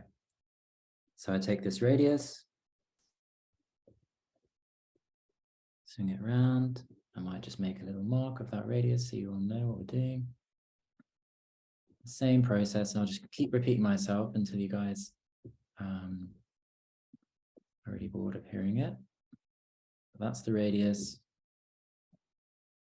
Right, then we draw that circle in the center. Oh, that's right.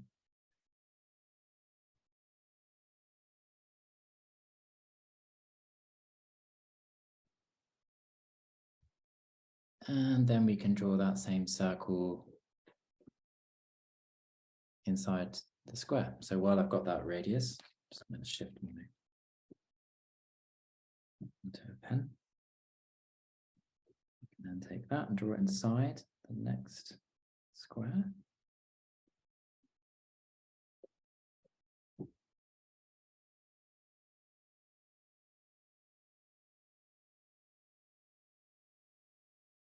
Check that all lines up. Great.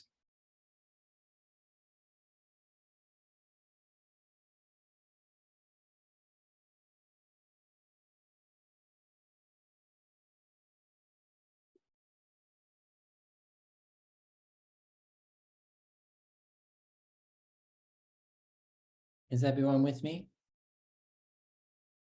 I hope so.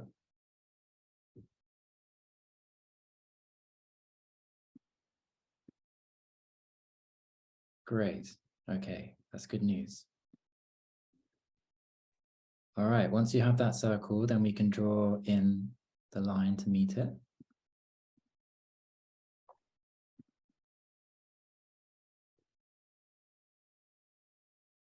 Okay, from the circle. And then we can draw the final.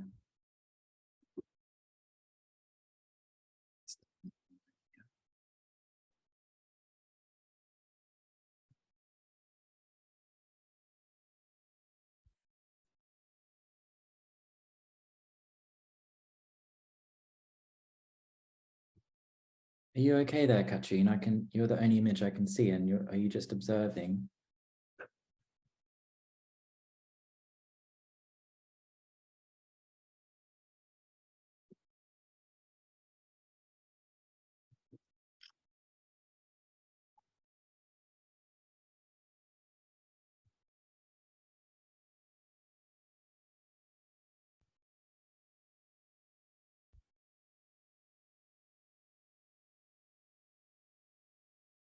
It's just wonderful how just each one gives rise to the next and so on and so on. It's a really beautiful composition, this. I hope you're comprehending the process. Please just ask if you're not sure what's going on before I start the next round. Adam, can you tell me how you've got the third small circle? What was the radius for that, please? Okay, it's in blue. Yeah. Okay, so I took this radius here, this measurement, do you see? Yeah. I've marked in blue. Mm-hmm. Right, you got that radius? Yeah. Now I'm place it in the center and draw the circle. All right, okay, thank you. Yeah, and then once you have that, you can draw this one, which I'm going to mark in, you place a compass point here, right? And draw this circle inside the red square. Is that clear enough? Yes, thank you. Great. Adam, Yes. when you grabbed that first radius, if you were to have actually drawn it and swung it around, would it tangent your larger top circle? Sorry, could you explain the question again? So you've got your red square Yeah. and it's dynamic. And if you were to put your radius, your compass point at the bottom tip of that This one here? red square, yep, and to draw your radius, is it going to tangent the outer? No, it's, yeah. Is it going to tangent that larger big circle? The top circle, yeah, there. This Is one? that going to tangent? Yeah. Oh, I don't, mine just goes a little bit above it. Okay. All right. That explains why I'm a little shy. All right. Thank you. Okay. But my tangent's not very good on this square, actually. Oops.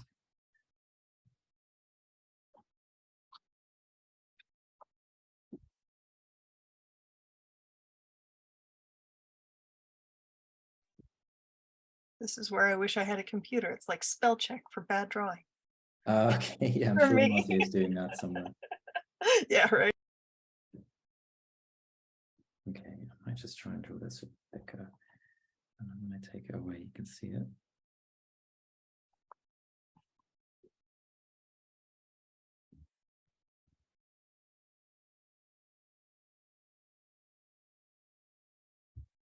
That's better. All right. What's the radius for this The radius for what? the square that you've highlighted in red? The one you're outlining now? Okay. What's the point for the radius for that side of the now? It's in blue. Do you see this is the radius here in blue, where I've got my fingers. I Right. can't see what the point is though. Well, it's going to be like, it's half the square.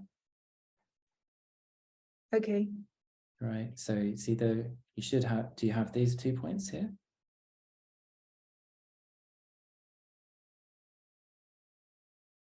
Is that a yes, Carol? What's the point on the left where your compass point is? Here. How do you find that point? Yeah. Okay. So previously, you've got this second square, right? Yeah. And have you drawn this line in here to the corner? Yes. Then it should be where it crosses the circle. Oh, okay. You got it? Yeah. All right, cool. Once you've got the process, we're going to go through the same steps each time, just over and over again. So it may seem a little bit alien at first. Hopefully you'll get it. It's actually a lot simpler than you might think. It's just a bit odd. It's not something you might have done before. But once you get to grips with it, we're just doing it over and over again. And if you are one of those people who have got it already, then you can just keep going. Or you can draw with me. I'm drawing it in a lot thicker so that I can remove the annotation and before I draw the next one. Okay, and also helped with the dodgy tangent I had. All right then, okay, let's save that. And clear. Okay, so I'm going to run through the next one now. Here we go. So remember, first thing to do, this is what gives rise to the square, is we can draw in this line. So I'm going to, maybe what's confusing some people is I'm cutting it short, but that's what we're lining the ruler up with. But we're only drawing this much of the line, and I'm going to do this in blue to make it contrast. No. All right. So we only need to draw that much of the line. That gives us that key point that you were looking for, Caroline. So that point there. That's how we get the next round. That gives us the radius. That also gives us so let's do the radius first. I don't know why I'm doing this in so many different colors. All right, so let's take the radius first between those 2 points. I need to draw mine in as well.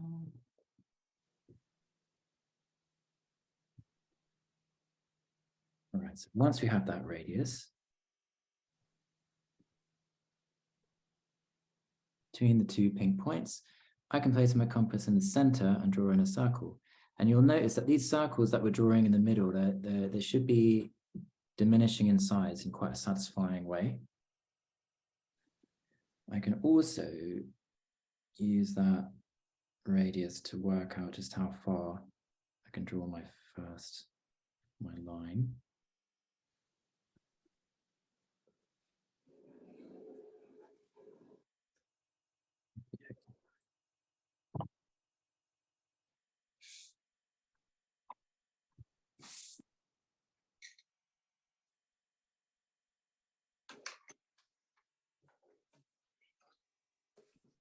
This is going to be a green square, something more contrasty.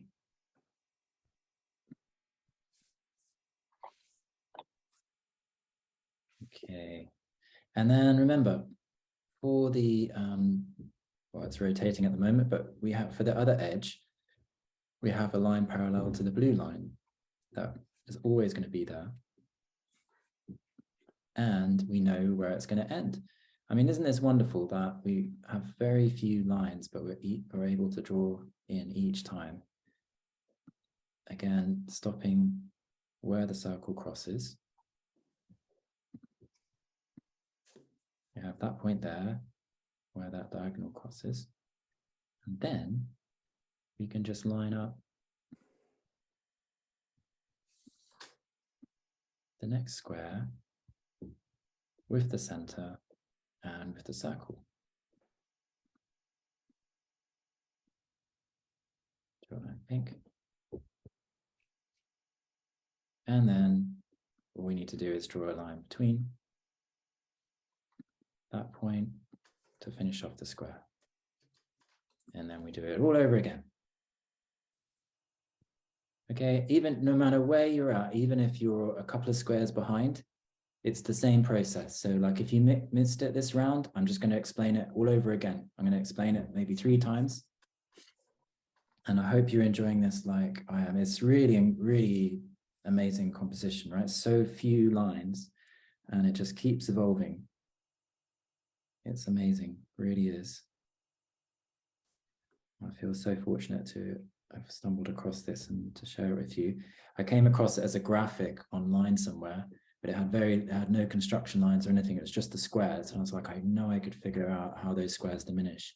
And then it just got more and more magic the more I drew it.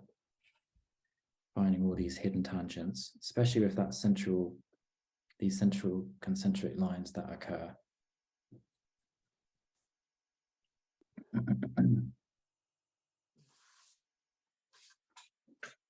Okay. As you're probably finding out, you really got to be on your A game.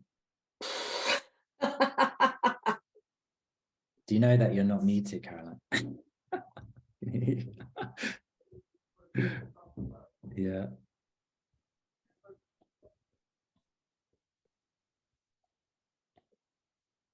Okay, super. Now. Hello, Adam. Hello, who's that? Shireen. Hey, Shireen. Hi. Well, my last square is not really a square anymore. Oh, Maybe really? I picked the wrong points. I don't know. Ah. Hmm. Well, without seeing it, I really can't. Yeah, I could maybe Yeah. have a guess at what you've done, but it's Okay. yeah. You might have to go through the process on the recording again. I'm not wondering how I can. Yeah. I'll take a look at the end and see if I can. Yeah. Well, Okay. I'm not using colors, so all the lines are, you know. There's a lot of lines, yeah, it's true. Yes, yeah. It's true, yeah. Okay, well, just there was one more stage one more part to this stage that I needed to put the circle inside the square. So it's the same size as that Oh, concentric. that's why. That's why.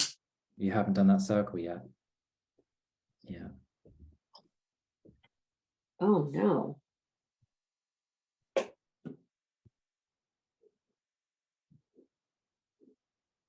And if it's not lining up, like mine didn't line up perfectly, now with the concentric circle in the center, you'll be amazed. Just move it like a slight, just adjust it just a slight bit. I just had to move mine in. My circle is just slightly too big. I mean, I'm talking about a millimeter. It makes a big difference. All right, so then I have my new circle, concentric circle, and now I can start the process all over again. If you're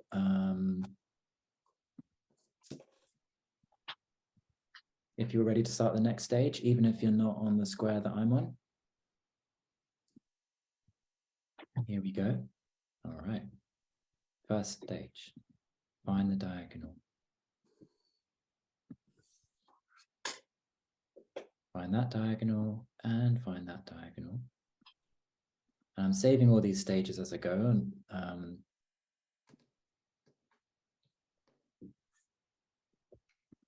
so you can always take a look in the Dropbox immediately after the class. They'll be uploaded there.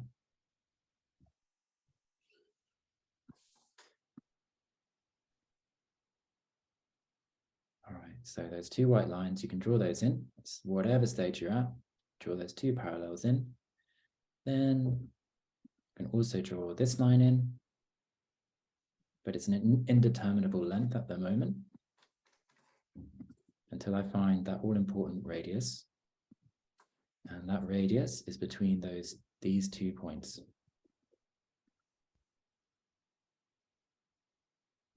And I think by the time I've explained this 5 times, I'll get better and better at explaining it. So let's draw in on the drawing.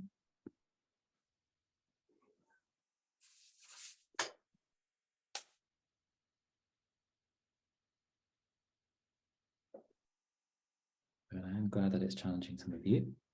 It's good to know.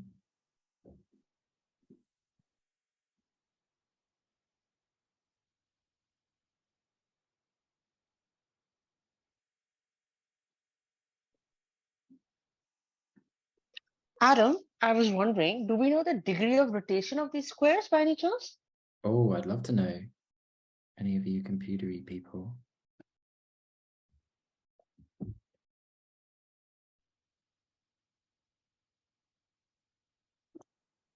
I'm not sure if Marcia got kicked out or fell out of internet reception.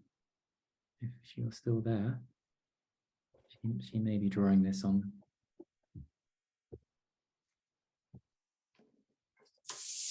GeoGebra.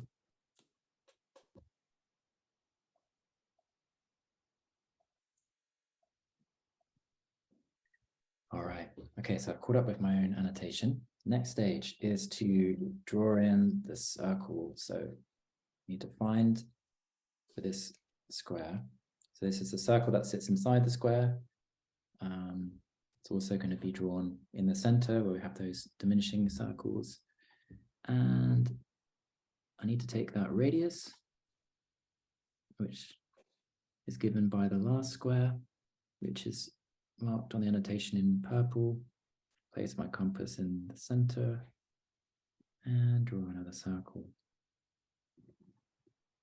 I love the way that it's very pleasing the way these circles are diminishing in a harmonious way in the center. All right. I can also draw now that same circle inside the square, even if I haven't drawn the square in yet.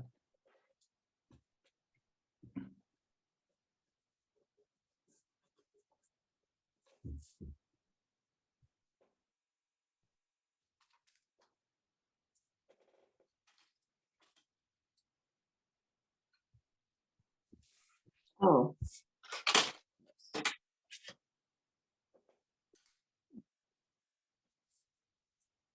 Okay. And then the final two sides of that square Oh, boy. can be drawn in.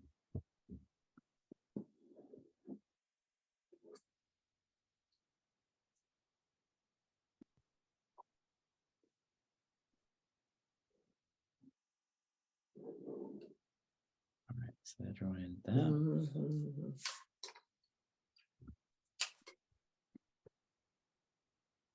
And the square is Wait, complete. So obviously it lines up with that concentric circle. that was wrong.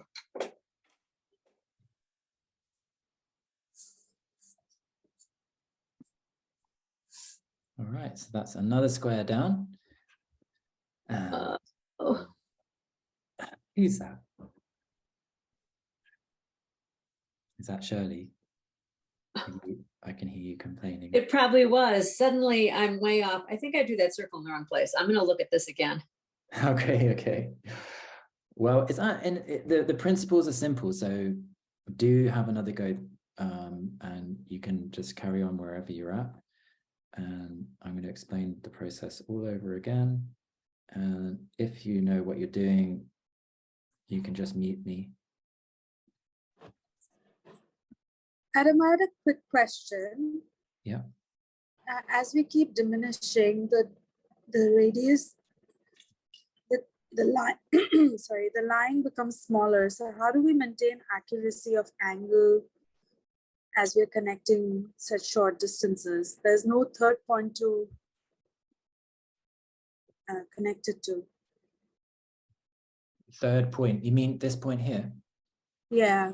Oh, but maybe you didn't notice what I was doing. Each time I'm taking this radius here, right? Yeah. I'm making a little mark. Yes. Okay, so then you have 1, 2, 3 points to line up with. Okay. All right, I'll mark them out.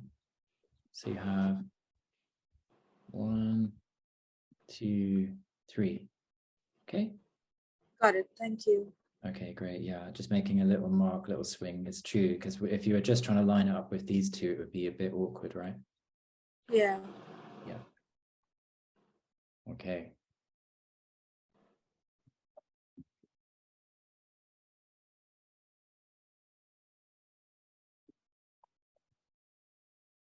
Here we go. So I'm going to go through that process all over again. And first things first, we draw in, line our ruler up. That's not a ruler. Line our ruler up with the center and the corner of the square. And we can find the same for that parallel. Then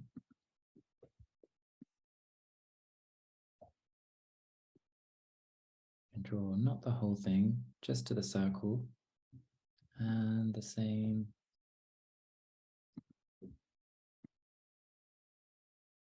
on the other side, stopping on that circle. I got a ruler up with that point. I'm just going to extend it out until I found the radius. It's an indeterminable distance, so I've just drawn the line out for now, continued it out. And in fact, I need to draw my lines in my drawing as well.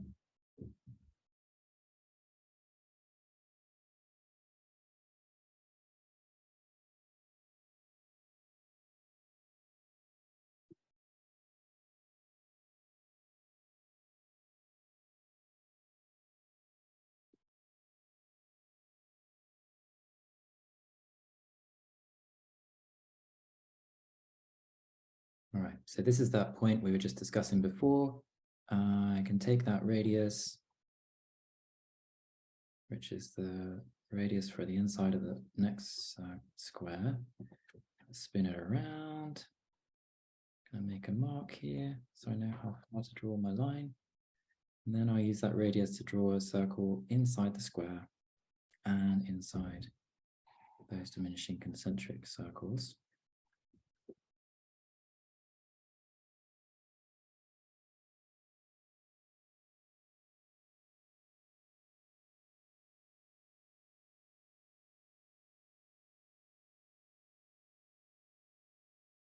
got that right angle. Now, I've got that radius. Draw the same circle inside. And that concentric circle gives me the center.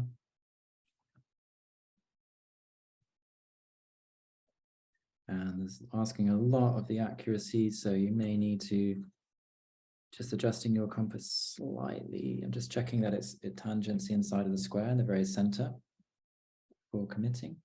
All right, now I know where I can line up my next points with that concentric circle and the center and the end of the square.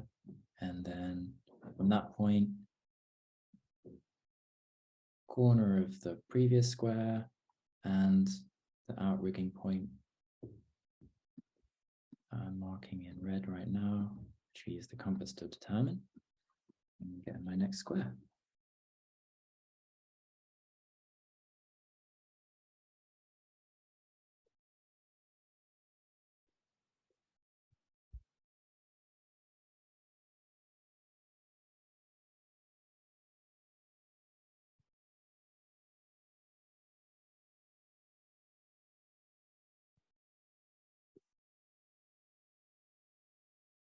All right, would anyone like me to explain it again? Is that all right? Are you tired of hearing me explain this? Shall I just swing through it quickly? Yes, okay. Let's do it again. All right, let me get some water. Here we go. We are doing the two diagonals from the center to the corner of the square. And then from this corner to the previous center. But I'm not drawing the full line, only to the circle.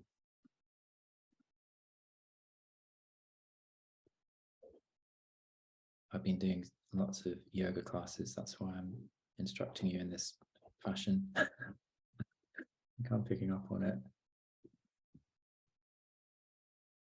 Now, stretch your ruler as far as it will go, and then hold it in position until you're about to topple over.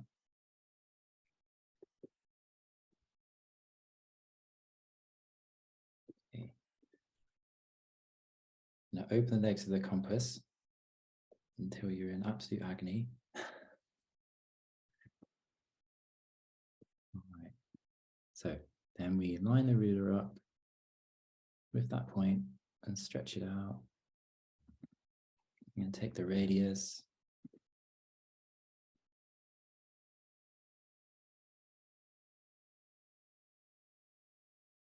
Ah, all that annotation, but I've drawn nothing on my. Oh.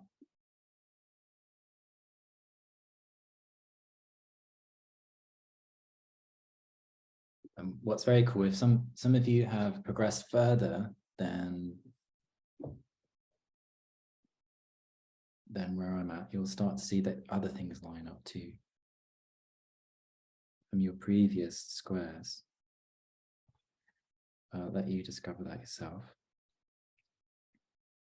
Okay, here comes that important stage. I'm extending it out.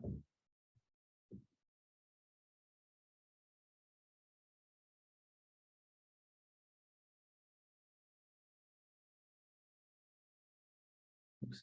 Taking the radius, spinning it around, making a mark on that line. So I know that outrigging point when I come round to draw the square. Then using that radius, drawing a circle in the center.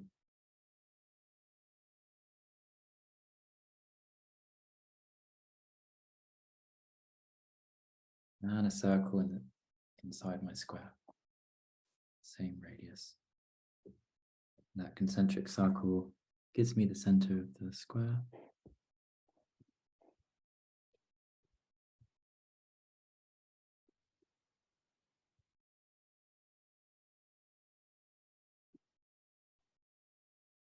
And now I can travel around and draw it in again. Draw in the final two edges of my square.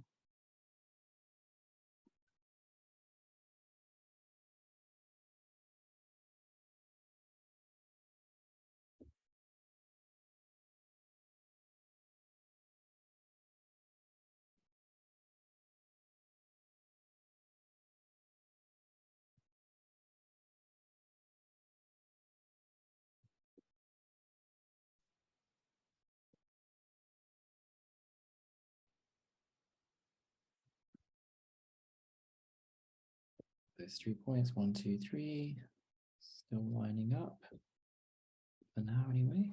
It's a good sign. How you doing, Susan? Mediocre. You got it? I'm going to rewatch the whole thing. I think I extended my lines way too long. It's okay. You do overextend yourself. I always overextend myself, Adam. Okay, good. That's the best way to be, as long as you don't get an injury. Okay, so I think I'm going to do another like three squares, and then I'll leave it to you to continue after the class because it's the same. Is there anyone that would like me to explain it again, or shall I just zoom around and draw another 3? Then we can get on to the last, the folding, which has eluded us every week. Just let me know if you. Is that okay? Can't see anyone, so I'm just going to.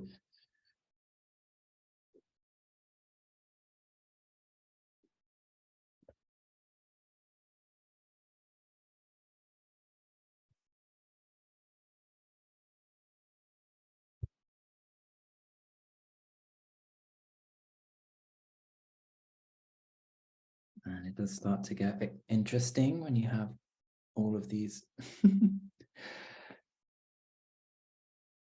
extra lines. And it gets really tasty when you get to the super small squares. So see how you get on. In fact, I actually kind of preferred it when it was like about 3 circles in, which you'll see in a moment. It seemed to be the sweet spot.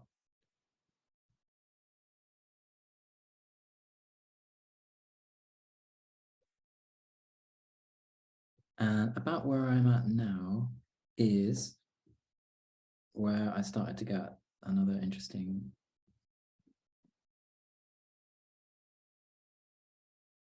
set of tangents.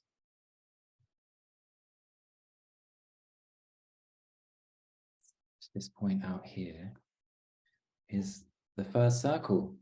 So from now on, that point that we've been creating as an outrigger that I was just explaining to someone a moment ago is now determined by that first circle we drew. Isn't that wonderful? So from now on, as you start to diminish, it will always be on these concentric circles as you go in. That is really special.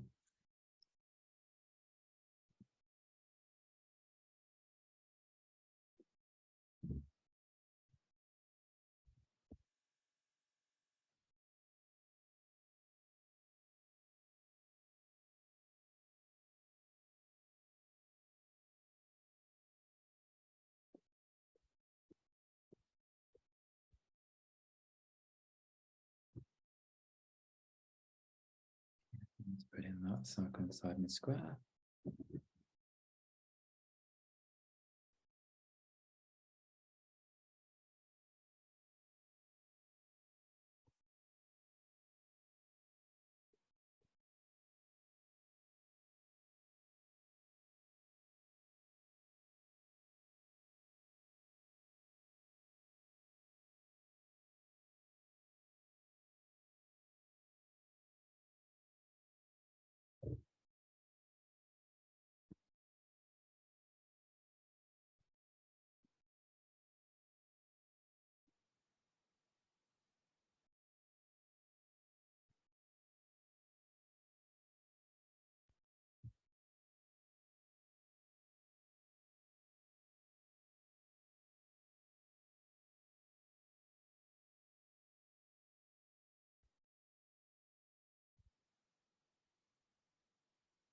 I don't think the new lines fall exactly on the Not concentric exactly, no? circles.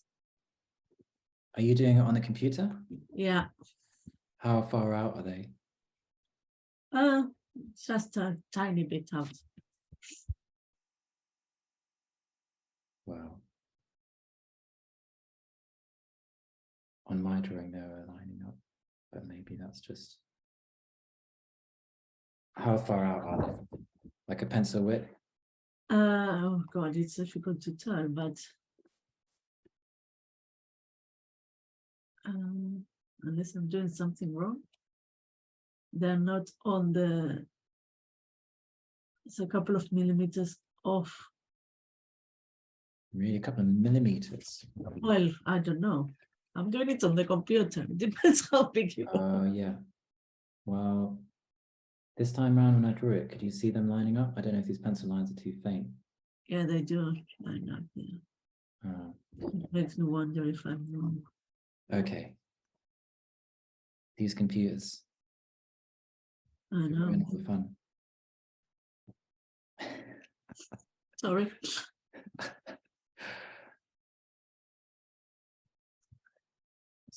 Radius. We'll do two more, and then we're going to move on.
Do the circle.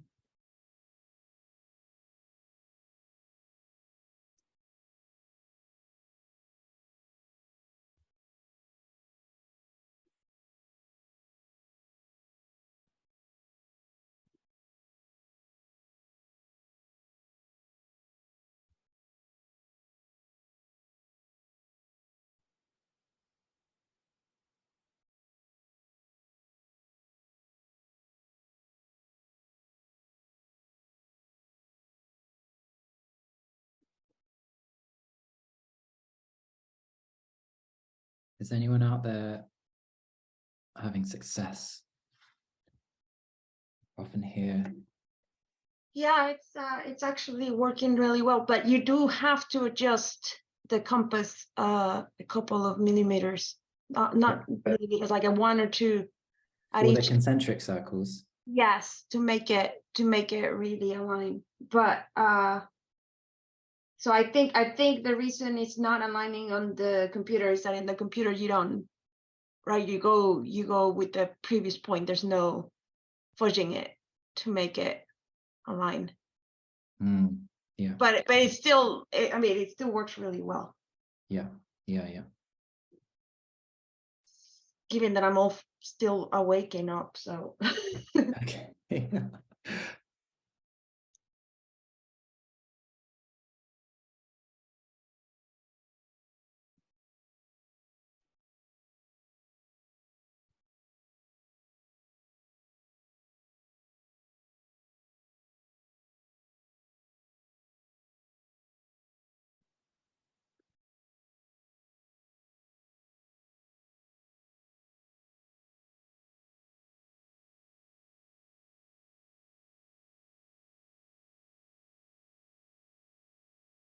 Anyone else having success? Any good news to report out there? None whatsoever. Oh, no, mine's going really well. Thank you very much. But I have to adjust every now and a little bit here and there, but it's going really well. Thank you. Okay, good. That's good to hear. It's going good for me, but I'm a couple of millimeters out on the concentric circles, but otherwise getting along. Okay. Great.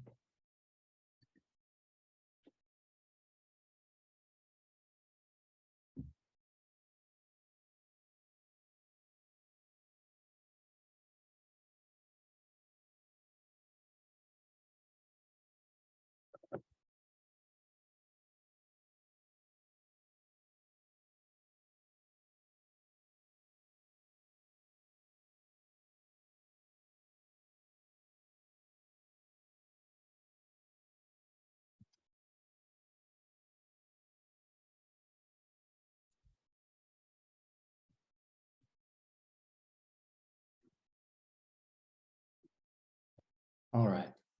Okay. Well, are there any questions before we just move on to this fun final exercise, which I'm going to simplify dramatically, which will make your life easier, but another lovely way to finish the course. Are there any questions on this composition? Like always, if you, sorry. Adam, I have a question just to see the logic more, how it diminishes all the time. The biggest square is 16, 16 with the sides. And the smallest one, what will be the smallest? Oh, well, that just carries on until you can't draw anymore. So it doesn't matter. When it's not possible anymore, then I stop. Yes, yeah. And how many steps did you take now? It's one, two, 3, 4, 5, 6, 7, 8, 9. I've drawn 9 so far. 9, okay. And but I've seen the first square was 16, 16, 16. The second 14, 5. Then the third one, what will that be? Well, this one's 13. 13. Yeah, but so it's really always one. I would. 5. But you shouldn't have to think about it necessarily that way. You just take this diagonal, and then that will give you the radius for the next one. Okay. Yeah, geometrically. I couldn't tell you exactly the numbers. That might need to be done with the computer, because just measuring it with the ruler, I'm not sure. It might be some decimal places in there. Okay. I've got, yeah. Okay, well, let's move on to the final part. So this is where you need some tissue paper or some thin paper, anything like that, or layout paper.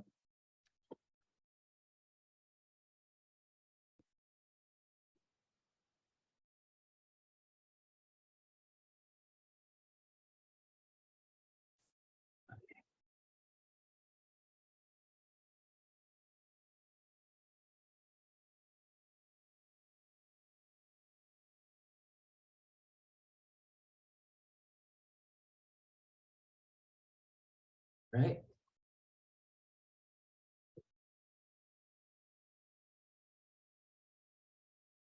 Oh, and there is just one thing I thought I'd show you just before we do this final bit, is that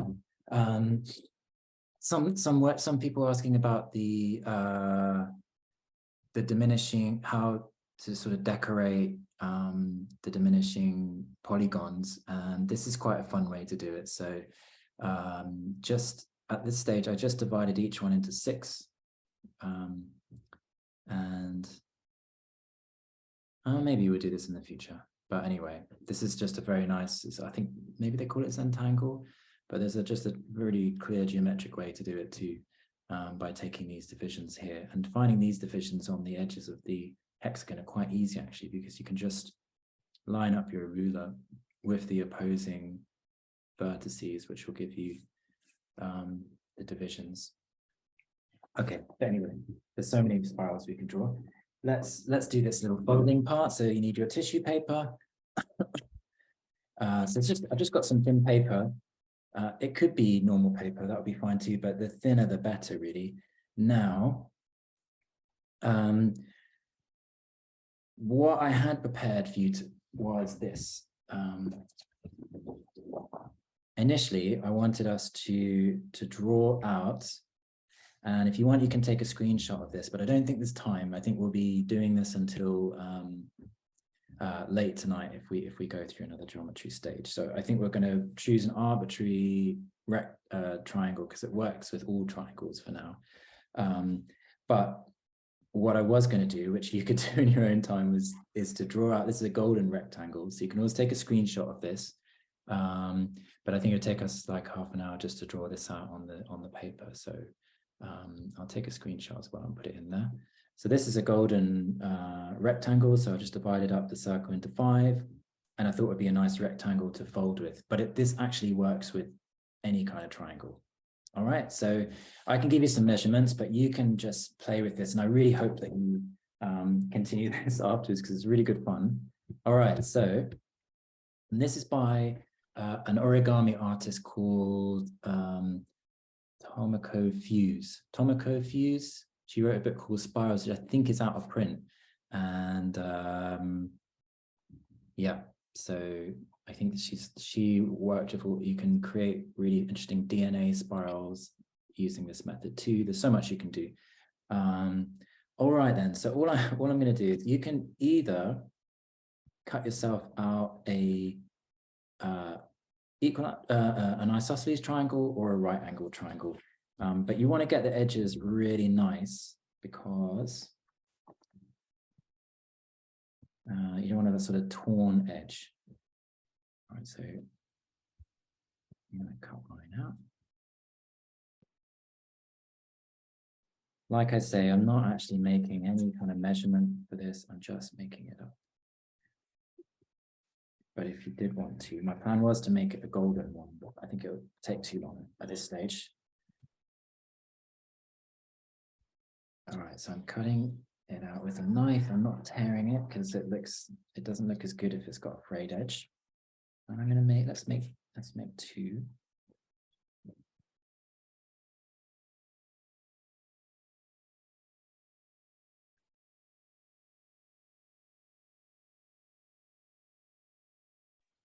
Adam, so we are just cutting a right angle triangle at any angle. Yeah, exactly. Yeah.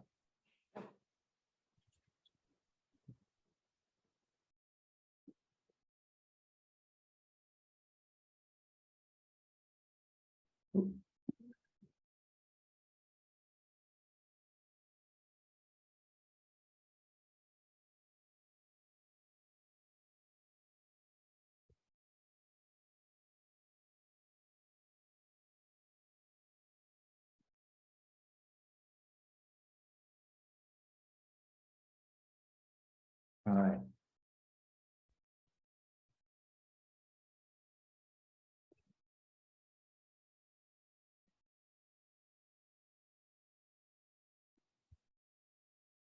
So I have a right angle triangle and a isosceles triangle, which I just kind of guessed.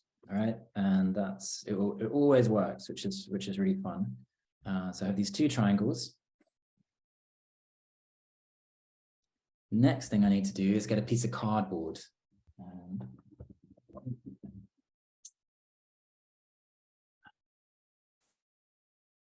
Luckily, I have lots of bits of cardboard from returned books, so I can use a bit of this cardboard.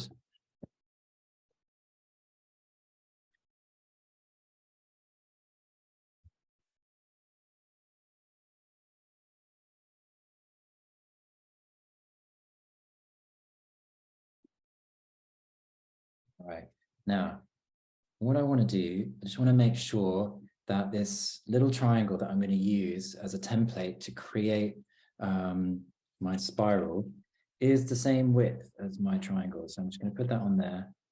All right, that's the width of my triangle at the base, the largest part. So I'm just going to make a little mark here and here.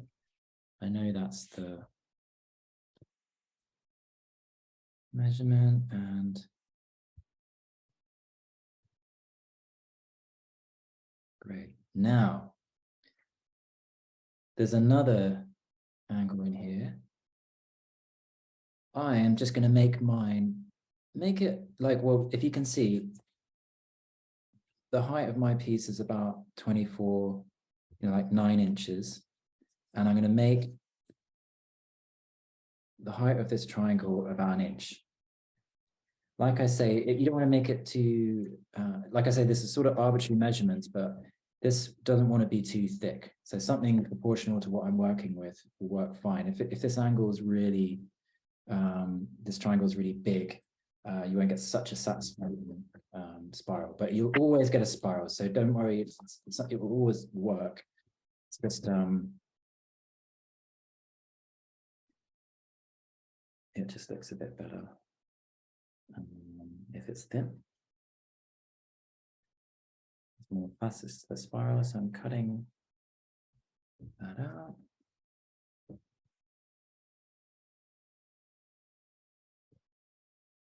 Screenshot that.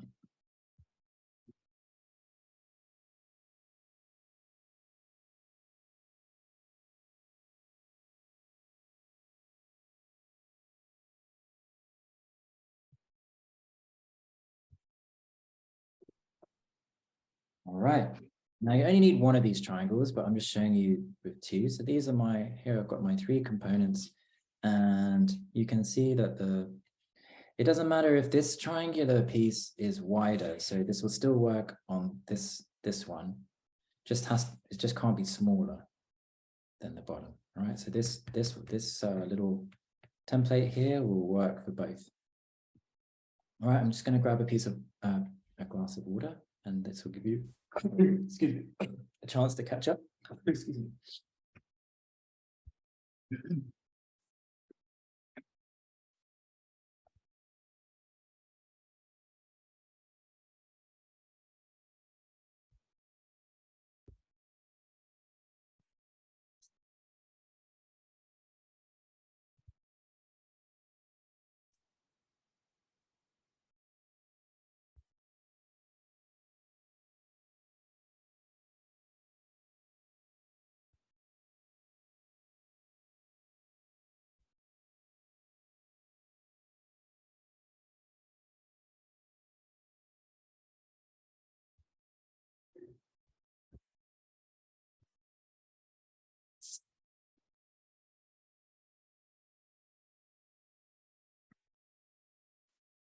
All right.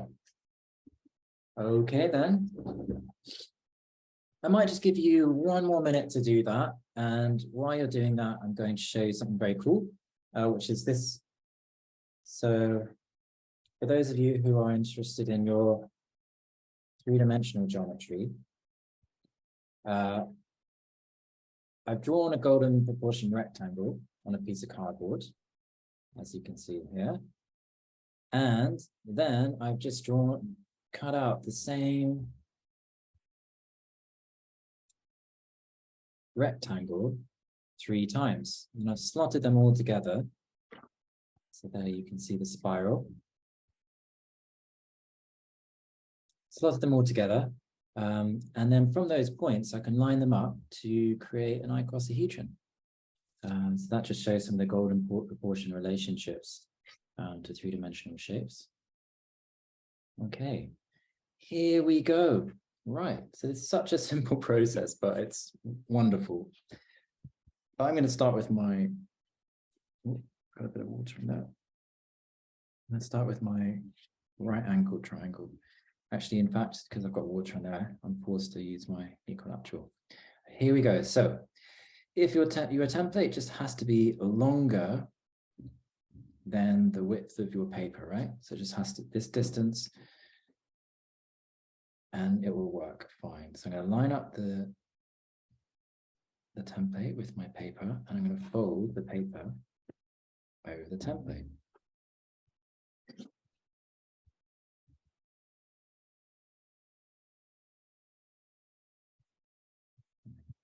This way, easier for you to see.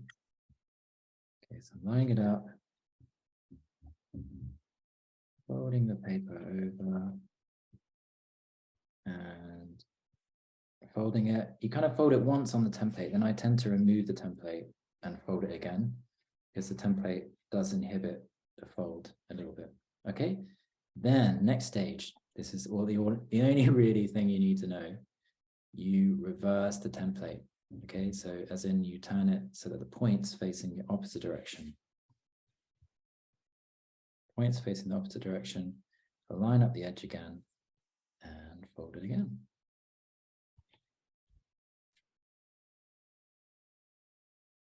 So I'm not having the big square edge against the square edge fold down here. It's the point.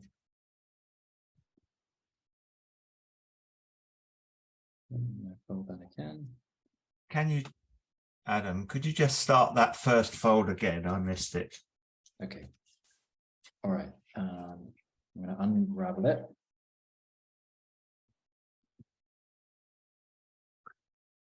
Okay. So first one, you watching, Humphrey? Got it? Yes, except I've got the right angle triangle. Yeah, should be fine. All right, I'll do it on the right angle triangle then. Okay. Template goes on. It doesn't matter which way up the template is, right? I'm lining up the edge of the end of the paper, and then I'm folding my paper over the template. I've got it. Okay. Yeah. Yeah. Yeah, I see what you're up to. I see what you're up to. Thank you. Okay. And then the important thing is, so I fold it once on the template, then I remove the template and fold it again, because folding on the template is not enough. And then, so this is the direction we did the last one. And now I'm flipping it the other way. And that's the only thing that you can really do wrong is So, if you, can you show again when you say I fold it again with removing the template? What do you mean? okay, as in like, no, the template's there, right? Yeah. Make a crease, remove it, and then just do that again. That's all. Oh, I see what you're saying. Yeah. So, okay, so then I'm rotating the other way. And I fold it over that way. At first, it can be a little bit awkward. Right, and then just get in your rhythm, alternating backwards and forwards. Like, as I said a moment ago, the only thing you can really do wrong is just not rotate the template.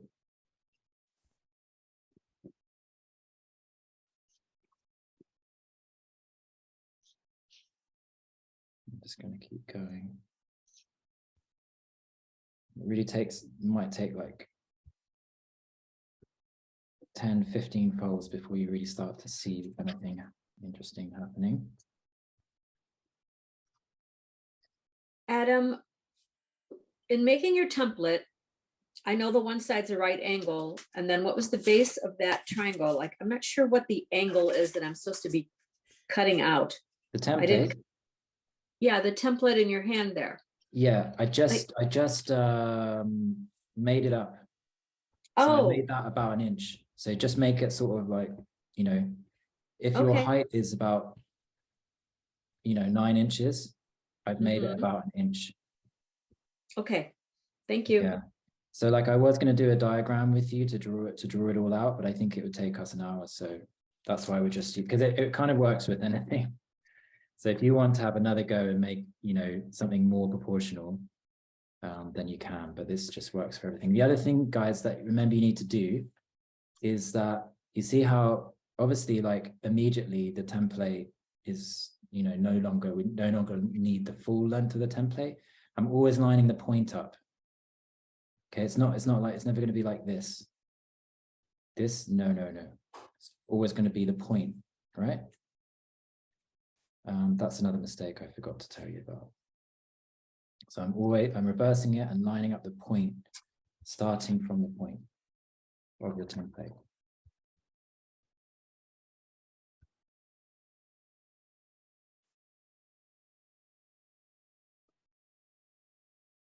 And one of the reasons I'm using this nice translucent paper is that when you're finished, you can hold it up like a snowflake. That nice translucency. So remember to reverse the template and remember to line it up with the point because it's just a wedge. We're just getting that angle. It doesn't matter about the length of the template. I find also that if you see like here, I've got like, it's not coming to a point. I mean, it doesn't matter, it's not the end of the world, but I find sometimes if you just have just edge the point back like a little bit, a couple of millimeters from the edge of the paper, it was more likely that your fold will end in, will end neatly rather than a sort of double fold.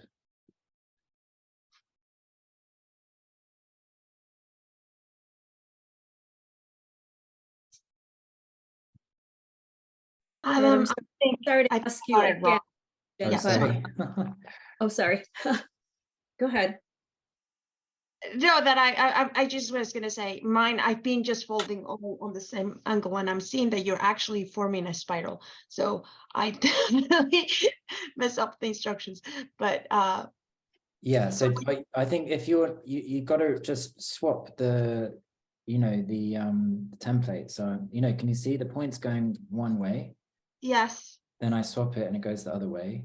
Oh, I was not swapping. I think I was flipping. I think that's the problem. It doesn't matter which way up, like flipping that way. It just has to flip that way. It's just finding where the edge of the template has to be at. Okay, perfect. Okay, Thank yeah, you. try again. It's a really quick exercise. So yeah, just probably worth just starting again. So you're not flipping over the template, you're just changing the pointed end. So the Does it last one I front did was back? that way. Uh-huh. Now, next one I'm doing is that way. Ah, I for some reason thought you were also turning it over. Well, I could as well. It wouldn't really Oh. make a difference. Okay. And I'm sorry to ask this again, but how tall is your template? 1 inch at this end. No, well, on the base, but what about the height? What about the height? The width was just the width of my piece, that I needed it to be this wide. Okay. Yeah, for the very first fold. Mm. But even if I made it 2 inches, it would still work. It just wouldn't be so many folds, but it would still work fine. Mm. Okay, thank you. No problem. Yeah.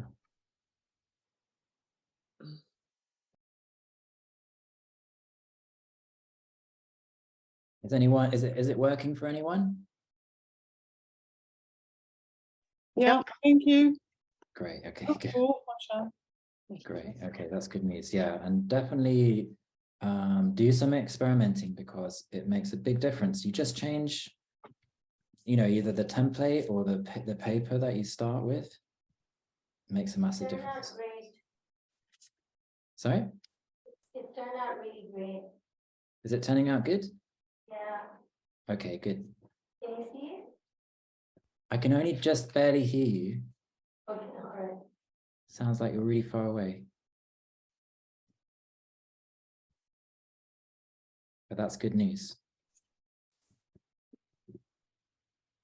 It's a really nice meditation to get into.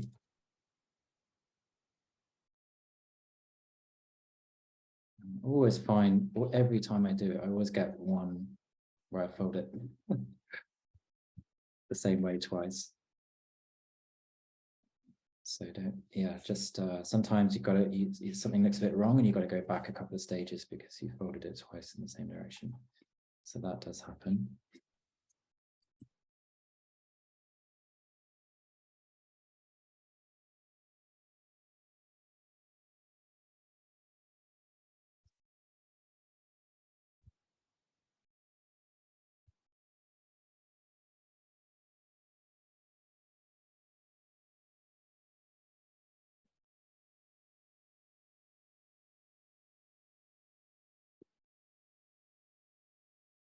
And yeah, the really fun part is towards the end. You start to see that tiny little spiral appearing. Okay, Shirley, take care. Yeah, sorry for going a little bit over time, everyone.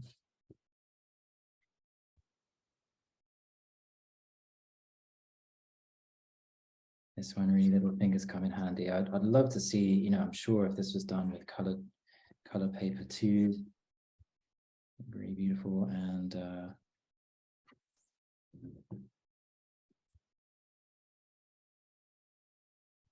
experimenting with different types of paper, translucencies.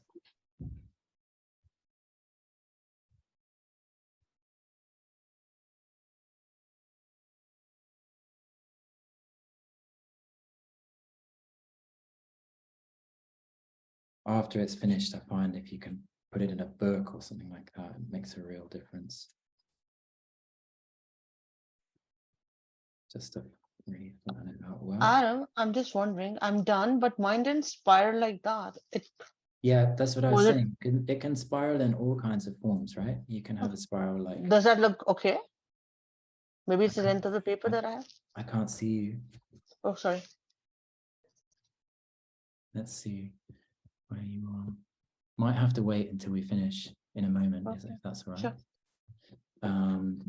But yeah, I'll just get through to the end of this one, and then we can have a chat while we're spiraling, in case I remember anything important to explain.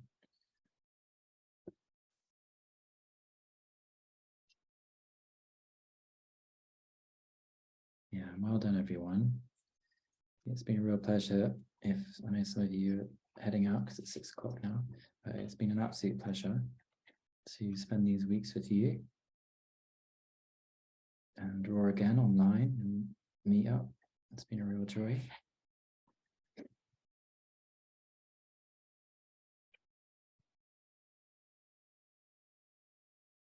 Seems like we could have another spiral section series. Oh yeah, there is so much. There's so much. It really is. It's amazing. This is another spiral made in a slightly different way. I'll leave that there. But that'll take a whole session to do that one.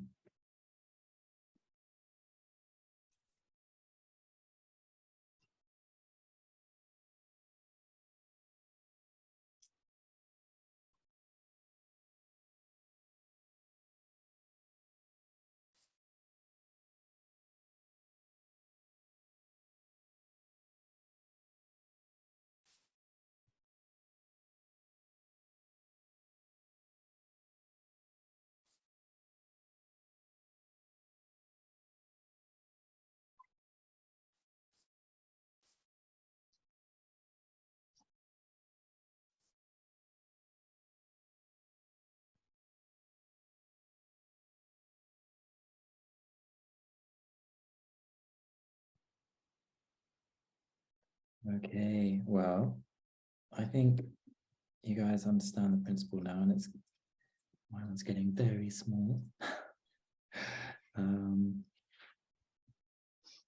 So let's have a little chat.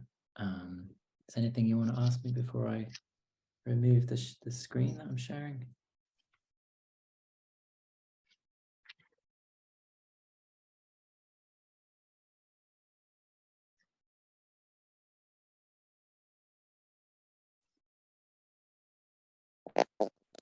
Hi, Adam. Hello. Hi. Thank you so much. It was lovely. I had hoped maybe that we could draw the sunflower. I'm very intrigued by the pattern in the sunflower. Oh, yes. Well, it's a real challenge. I have been working on that, and I know other people have been too. Drawing the Phyllotaxis spiral, it's very odd, but I have started on it. And I think it's not something I may do in part 2. Okay. But yeah, it's a challenge geometrically to draw it. I'm sure on the computer it would be quite easy because you could just put in all the coordinates, but compass and ruler, it's a challenge. And yeah, I know a lot of people have tried to crack it. Okay, well, we hope we could do it sometime. Me too. Yes. Yeah. Me too. Thank definitely. you. Thank you again. Thank you so Oh, much. no problem. Yeah. Okay. Okay. All right, everyone. Well, anyone want to show everyone what they've been up to? I'd certainly love to see some of your work. Hey, Gulnaz, how are you? I'm good, Adam. How are you? Yeah, let's take a look at you. I don't know what I did, but this looks more like a wave than a spiral. Oh, that's gorgeous. Yeah, I love that. Yeah, lovely. Thank you. And I managed to do the second pattern that we did. Not the first one. I didn't have much luck with that, but there's a second one. Oh, there you go. That's fabulous. Yeah, you got further than me. Yeah. Oh, great work. I'm really glad to see that. Thank you so much. Had a lovely time. I wasn't able to take a few of the classes live, but I plan to get back and complete the patterns. But thank you once again. It's been lovely. It's great to see you. And yeah, I you. look forward to seeing what you produce in better Thank you, Adam. quality. Yeah, okay. Thank you. Okay, see you. See you. Bye-bye. Oh, Hi, yeah. Adam. Hey, who's that? Jyotika. Sudika?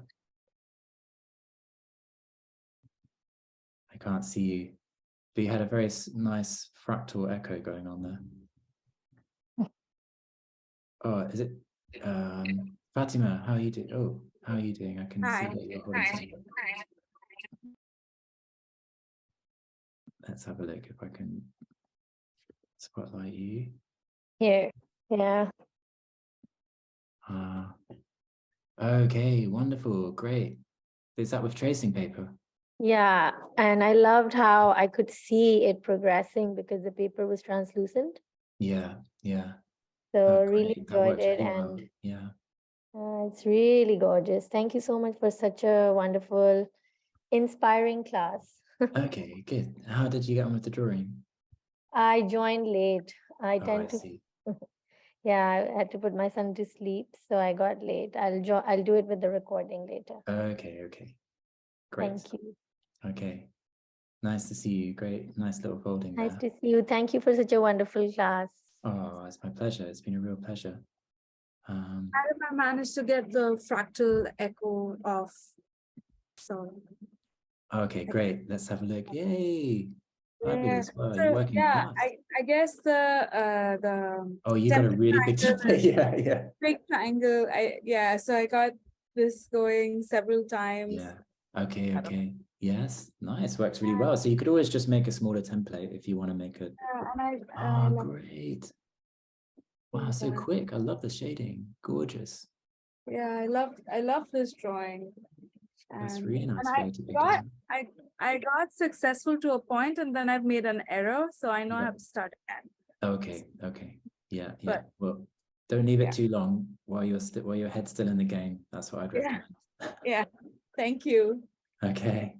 Really wonderful. Thank you so much. Oh, it's a real pleasure. It's so good to see you. Can't Yeah, wait to thank see the finished rendered results. Yeah. Oh, what about Susan? She's looking very sacred there with a nice halo. Oh, yeah. Yeah. I have started this one over. I didn't have any trouble with the first one, but it will come. Great. Okay, lovely. That's why I get lost. I take all these screenshots along the way to have a record so I can go back. and- Yeah. Did you notice that I put all the screenshots? I also take screenshots. Yeah. But you see, I want to do it right away. I hear you. Yeah, yeah. Okay. I thought I was pretty quick with the upload last week. I was pretty impressed. Yes, it was. I was shocked. Yeah. Same day. How's the family? How's Sade? He's good. Yeah, yeah. He's with Granny. Oh, that's wonderful. Yeah, yeah. Anyway, thank you. And I would just like to underscore Spirals Part 2. Yeah, yeah. Okay. Well, I've definitely got enough material already, but yeah. I go around in circles all the time. So this is just, right up my alley. You're punning like a true Brit. I like it. Yeah. Thank you, Olivia. Great. Oh, good to see you. Nice to see you. Bye-bye, everybody. Bye. Adam, it's Humphrey. Hey, Humphrey. I made my little template with cardboard very quickly because I didn't have one. So I just got a magazine out of the back of out of the bin actually and cut it very fast. Yeah. surprisingly, I got a sort of prawn shape. Oh yeah, I love it. That's great. Coming out, and I mean, that's as you say, it works whatever you do. Yeah. So yes, so I was rather pleased with that. Yeah, that's beautiful. Nice wave. It's like a wave. Yeah. Yes, it's certainly a sea creature or a wave movement in water. Yeah, lovely. Or a bird flying. That's true, yeah, but it looks like a bird looking back at itself, looking over its shoulder. With wings. It's asking to be beholden. Beholded, what if that's the word, to behold it beholden for a while. Thank you. How about the drawing? Oh yeah, the drawing's fine. Yeah, you know, usual stuff. Yeah, I don't know whether that's. I was. Yeah. Oh, great. Oh, yeah. That's gorgeous. Great. So. Yeah. Yeah. It was the folding that appealed to me. Yeah. Well, just changing the template and the triangle combination slightly makes such a big change. So do play, and they're great. Just shove them in your Christmas card, and you. Yeah. All right. Good to see you, Humphrey.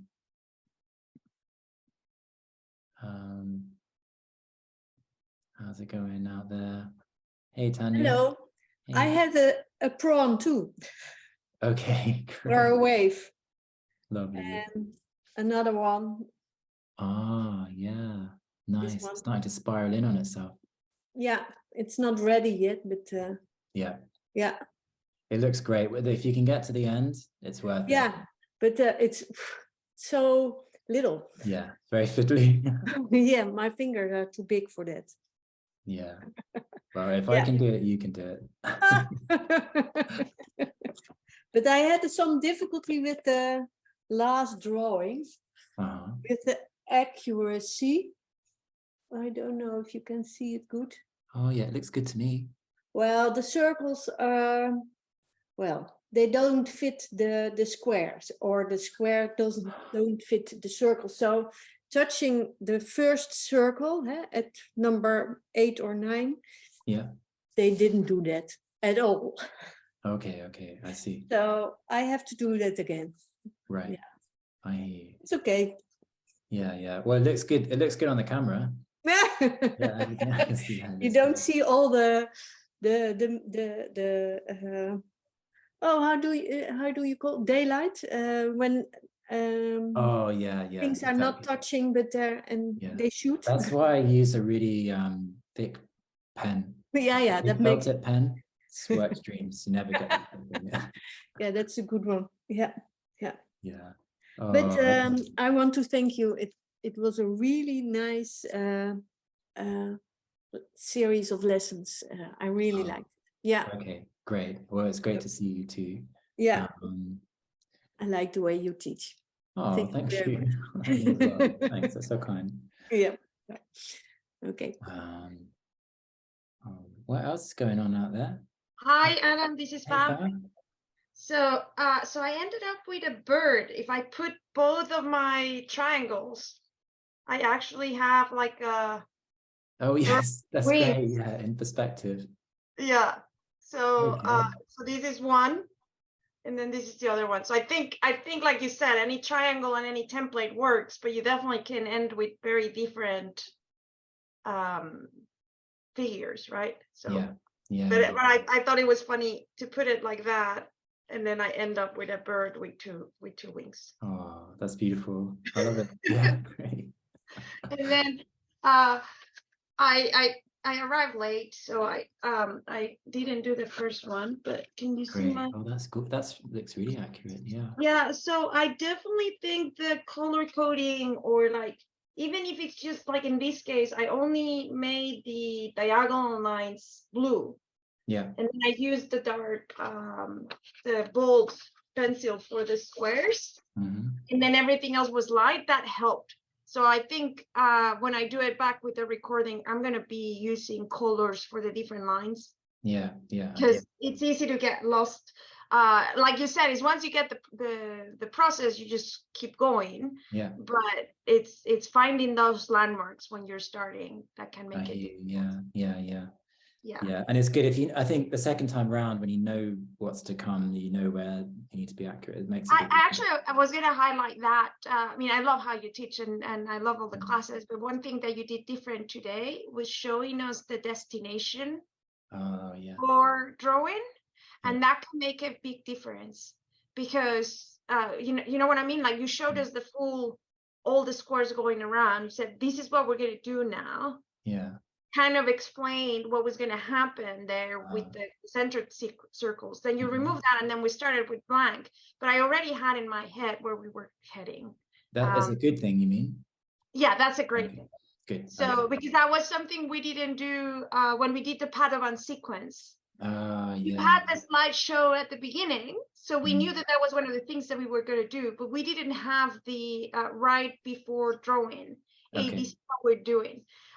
So I think doing more of that really helps a lot. Same thing with the folding. You showed us, hey, here are some examples of the foldings that I've done, and then you started from blank. But that gives us an idea of this is where we're heading. Yeah. Okay. Does that make sense? Yeah. Definitely.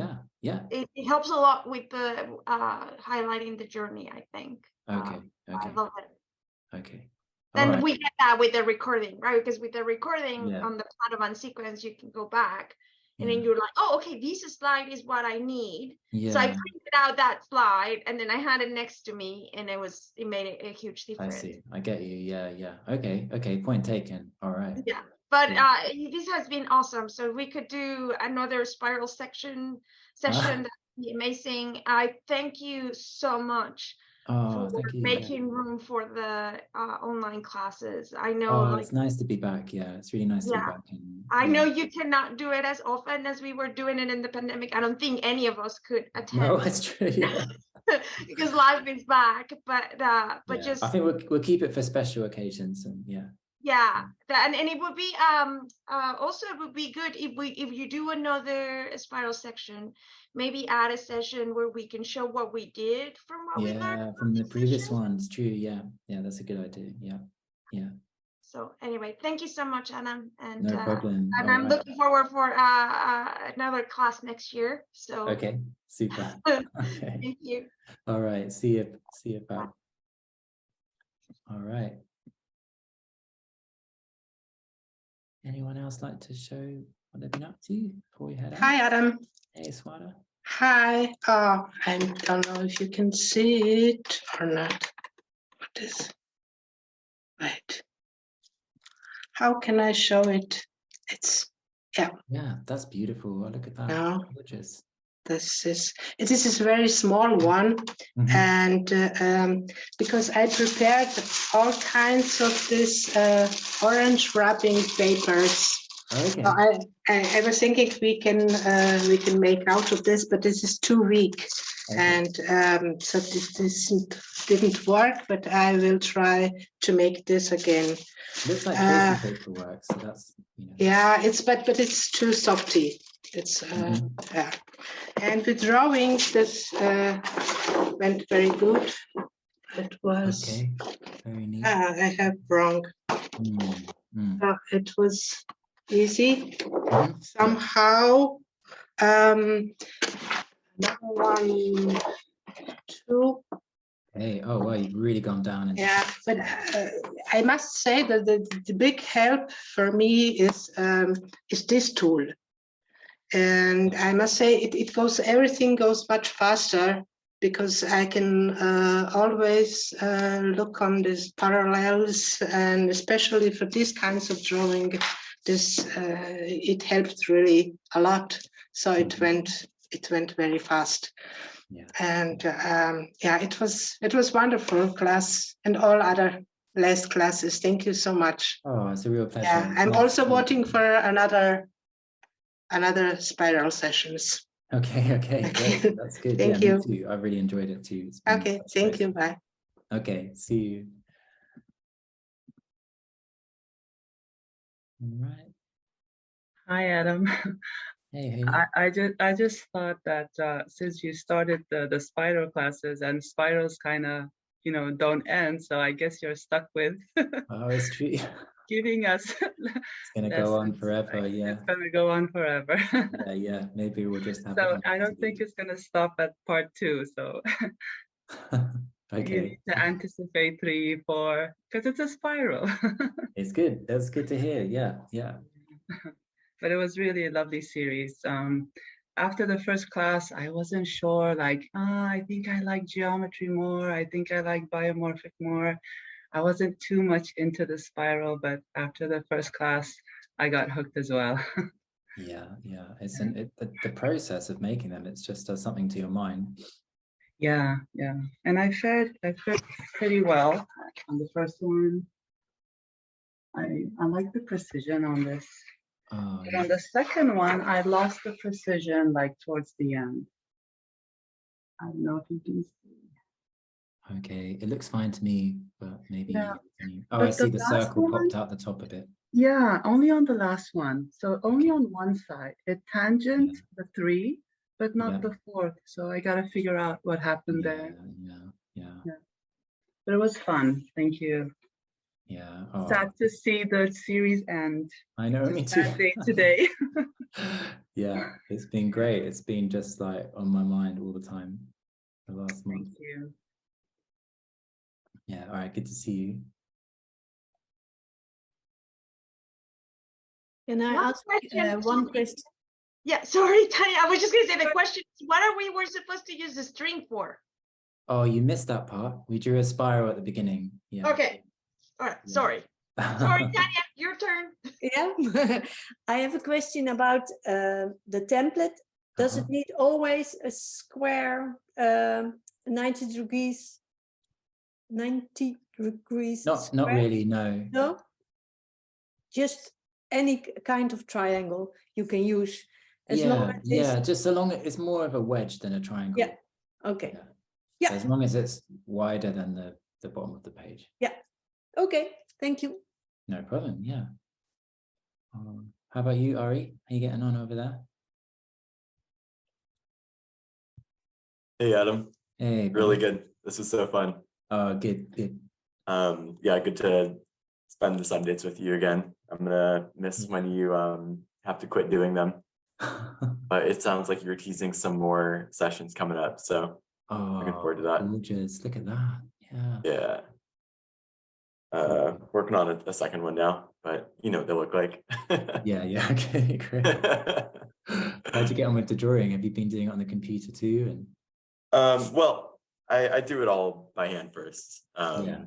Really integrate it better that way. I don't know if these ever show up on camera, it's so but light, but it looks very lovely. yeah. Yes, it's nice because I'd like to see how far you can go with that with your like miniature skills as well. Started like Yeah, the accuracy's there. It's it didn't prove too difficult. My mind is swirling with inspiration right now. I have some things in the pipeline I'm looking forward to showing you. Great. Yeah, this is exactly what I've been wishing for. So it's all just been kind of unlocked. You really could just like teach endless courses on this. Like it's true. There's so much more to explore. Like someone was saying, I think I would have loved to tackle the phyllotaxis spirals. They're just so strange. You know, they kind of like alter as they go into the center, and I spent a lot of time kind of going down dead ends with that. But that would be a nice thing to crack one day. So maybe next time. Yeah, inshallah. This past week I've been doing so much research myself, just kind of getting inspiration from what I'm finding online, and everything that I saw, nothing compares to what you've been teaching the past 4 weeks. Like I'm so grateful that thank you. As you show it, like it's so elegant and so simple, and as I'm sitting here doing it with you, I'm just like amazed, like, oh my gosh, like I've been staring into this stuff for weeks now, and really need you to kind of show the way. So I'm really glad that you did this. Oh, thanks, Ari. That's really, really sweet. It really makes me feel good. That's great. Well, I've enjoyed it thoroughly too, and it's nice to try and find new ways to approach it, slightly different to what's the standard sort of. Which, as you probably found with your research, that whilst there are lots of spirals, there's a sort of very sort of particular way that they're done, and not outside of that, you know. Yeah. And now you have kind of initiated us into at least how to begin with it. So yeah, I feel a lot of gratitude now. Like where it can go. It's just endless. Yeah. I have so many ideas in my head right now. Oh, great. We'll capitalize on them before they go. Yeah. Yeah. I'm going to be getting back to work on the computer right after this. So hopefully I have something to show you soon. There's a program that I found.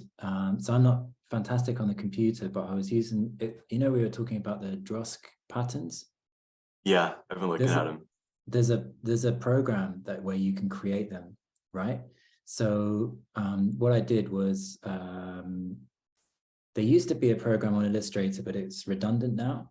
And then I found this other program, like an app that I downloaded, and if you it will just basically do that effect to any anything that you put inside it. So a lot of people would put like a picture, right? And then you get a picture inside a picture. But if you put graph paper in there and then put in the coordinates, you get really crazy effects, and you get. Oh wow! And I was playing with these things. If you can sort of turn it, you change the coordinates, and then you start getting two spirals spiraling into each other. Anyway, it's remind me if you want, like, and I'll find the program that I was using a couple of years ago, and I'll send you the link. Oh, great! I would love that. That's exactly what I've been looking at, trying to figure out if there is a way to do it mathematically, or just with a ruler and compass. You know if you can? I don't. That's my plan, was to try and create them on this program and then draw them out afterwards and use them for like a plaster carving series. It was a lockdown kind of like thing I was looking at, and it just, it was just like I was saying just now, you've got to like capitalize on it while you're while you're hot for it, otherwise it kind of just gets put in the pile. But that program is really useful, and I've been looking everywhere there's some really beautiful stuff. And I can try and let me quickly find you a couple of examples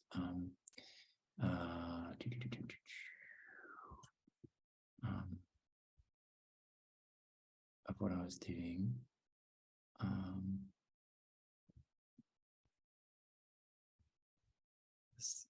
It's relevant to everyone too.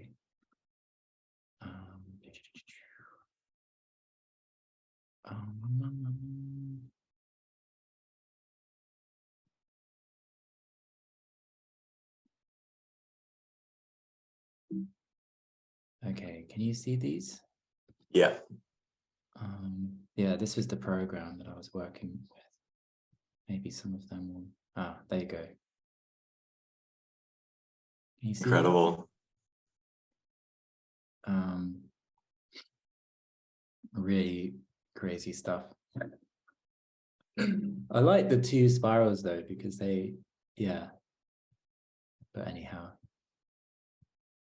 I found a guy who's doing some really cool stuff somewhere.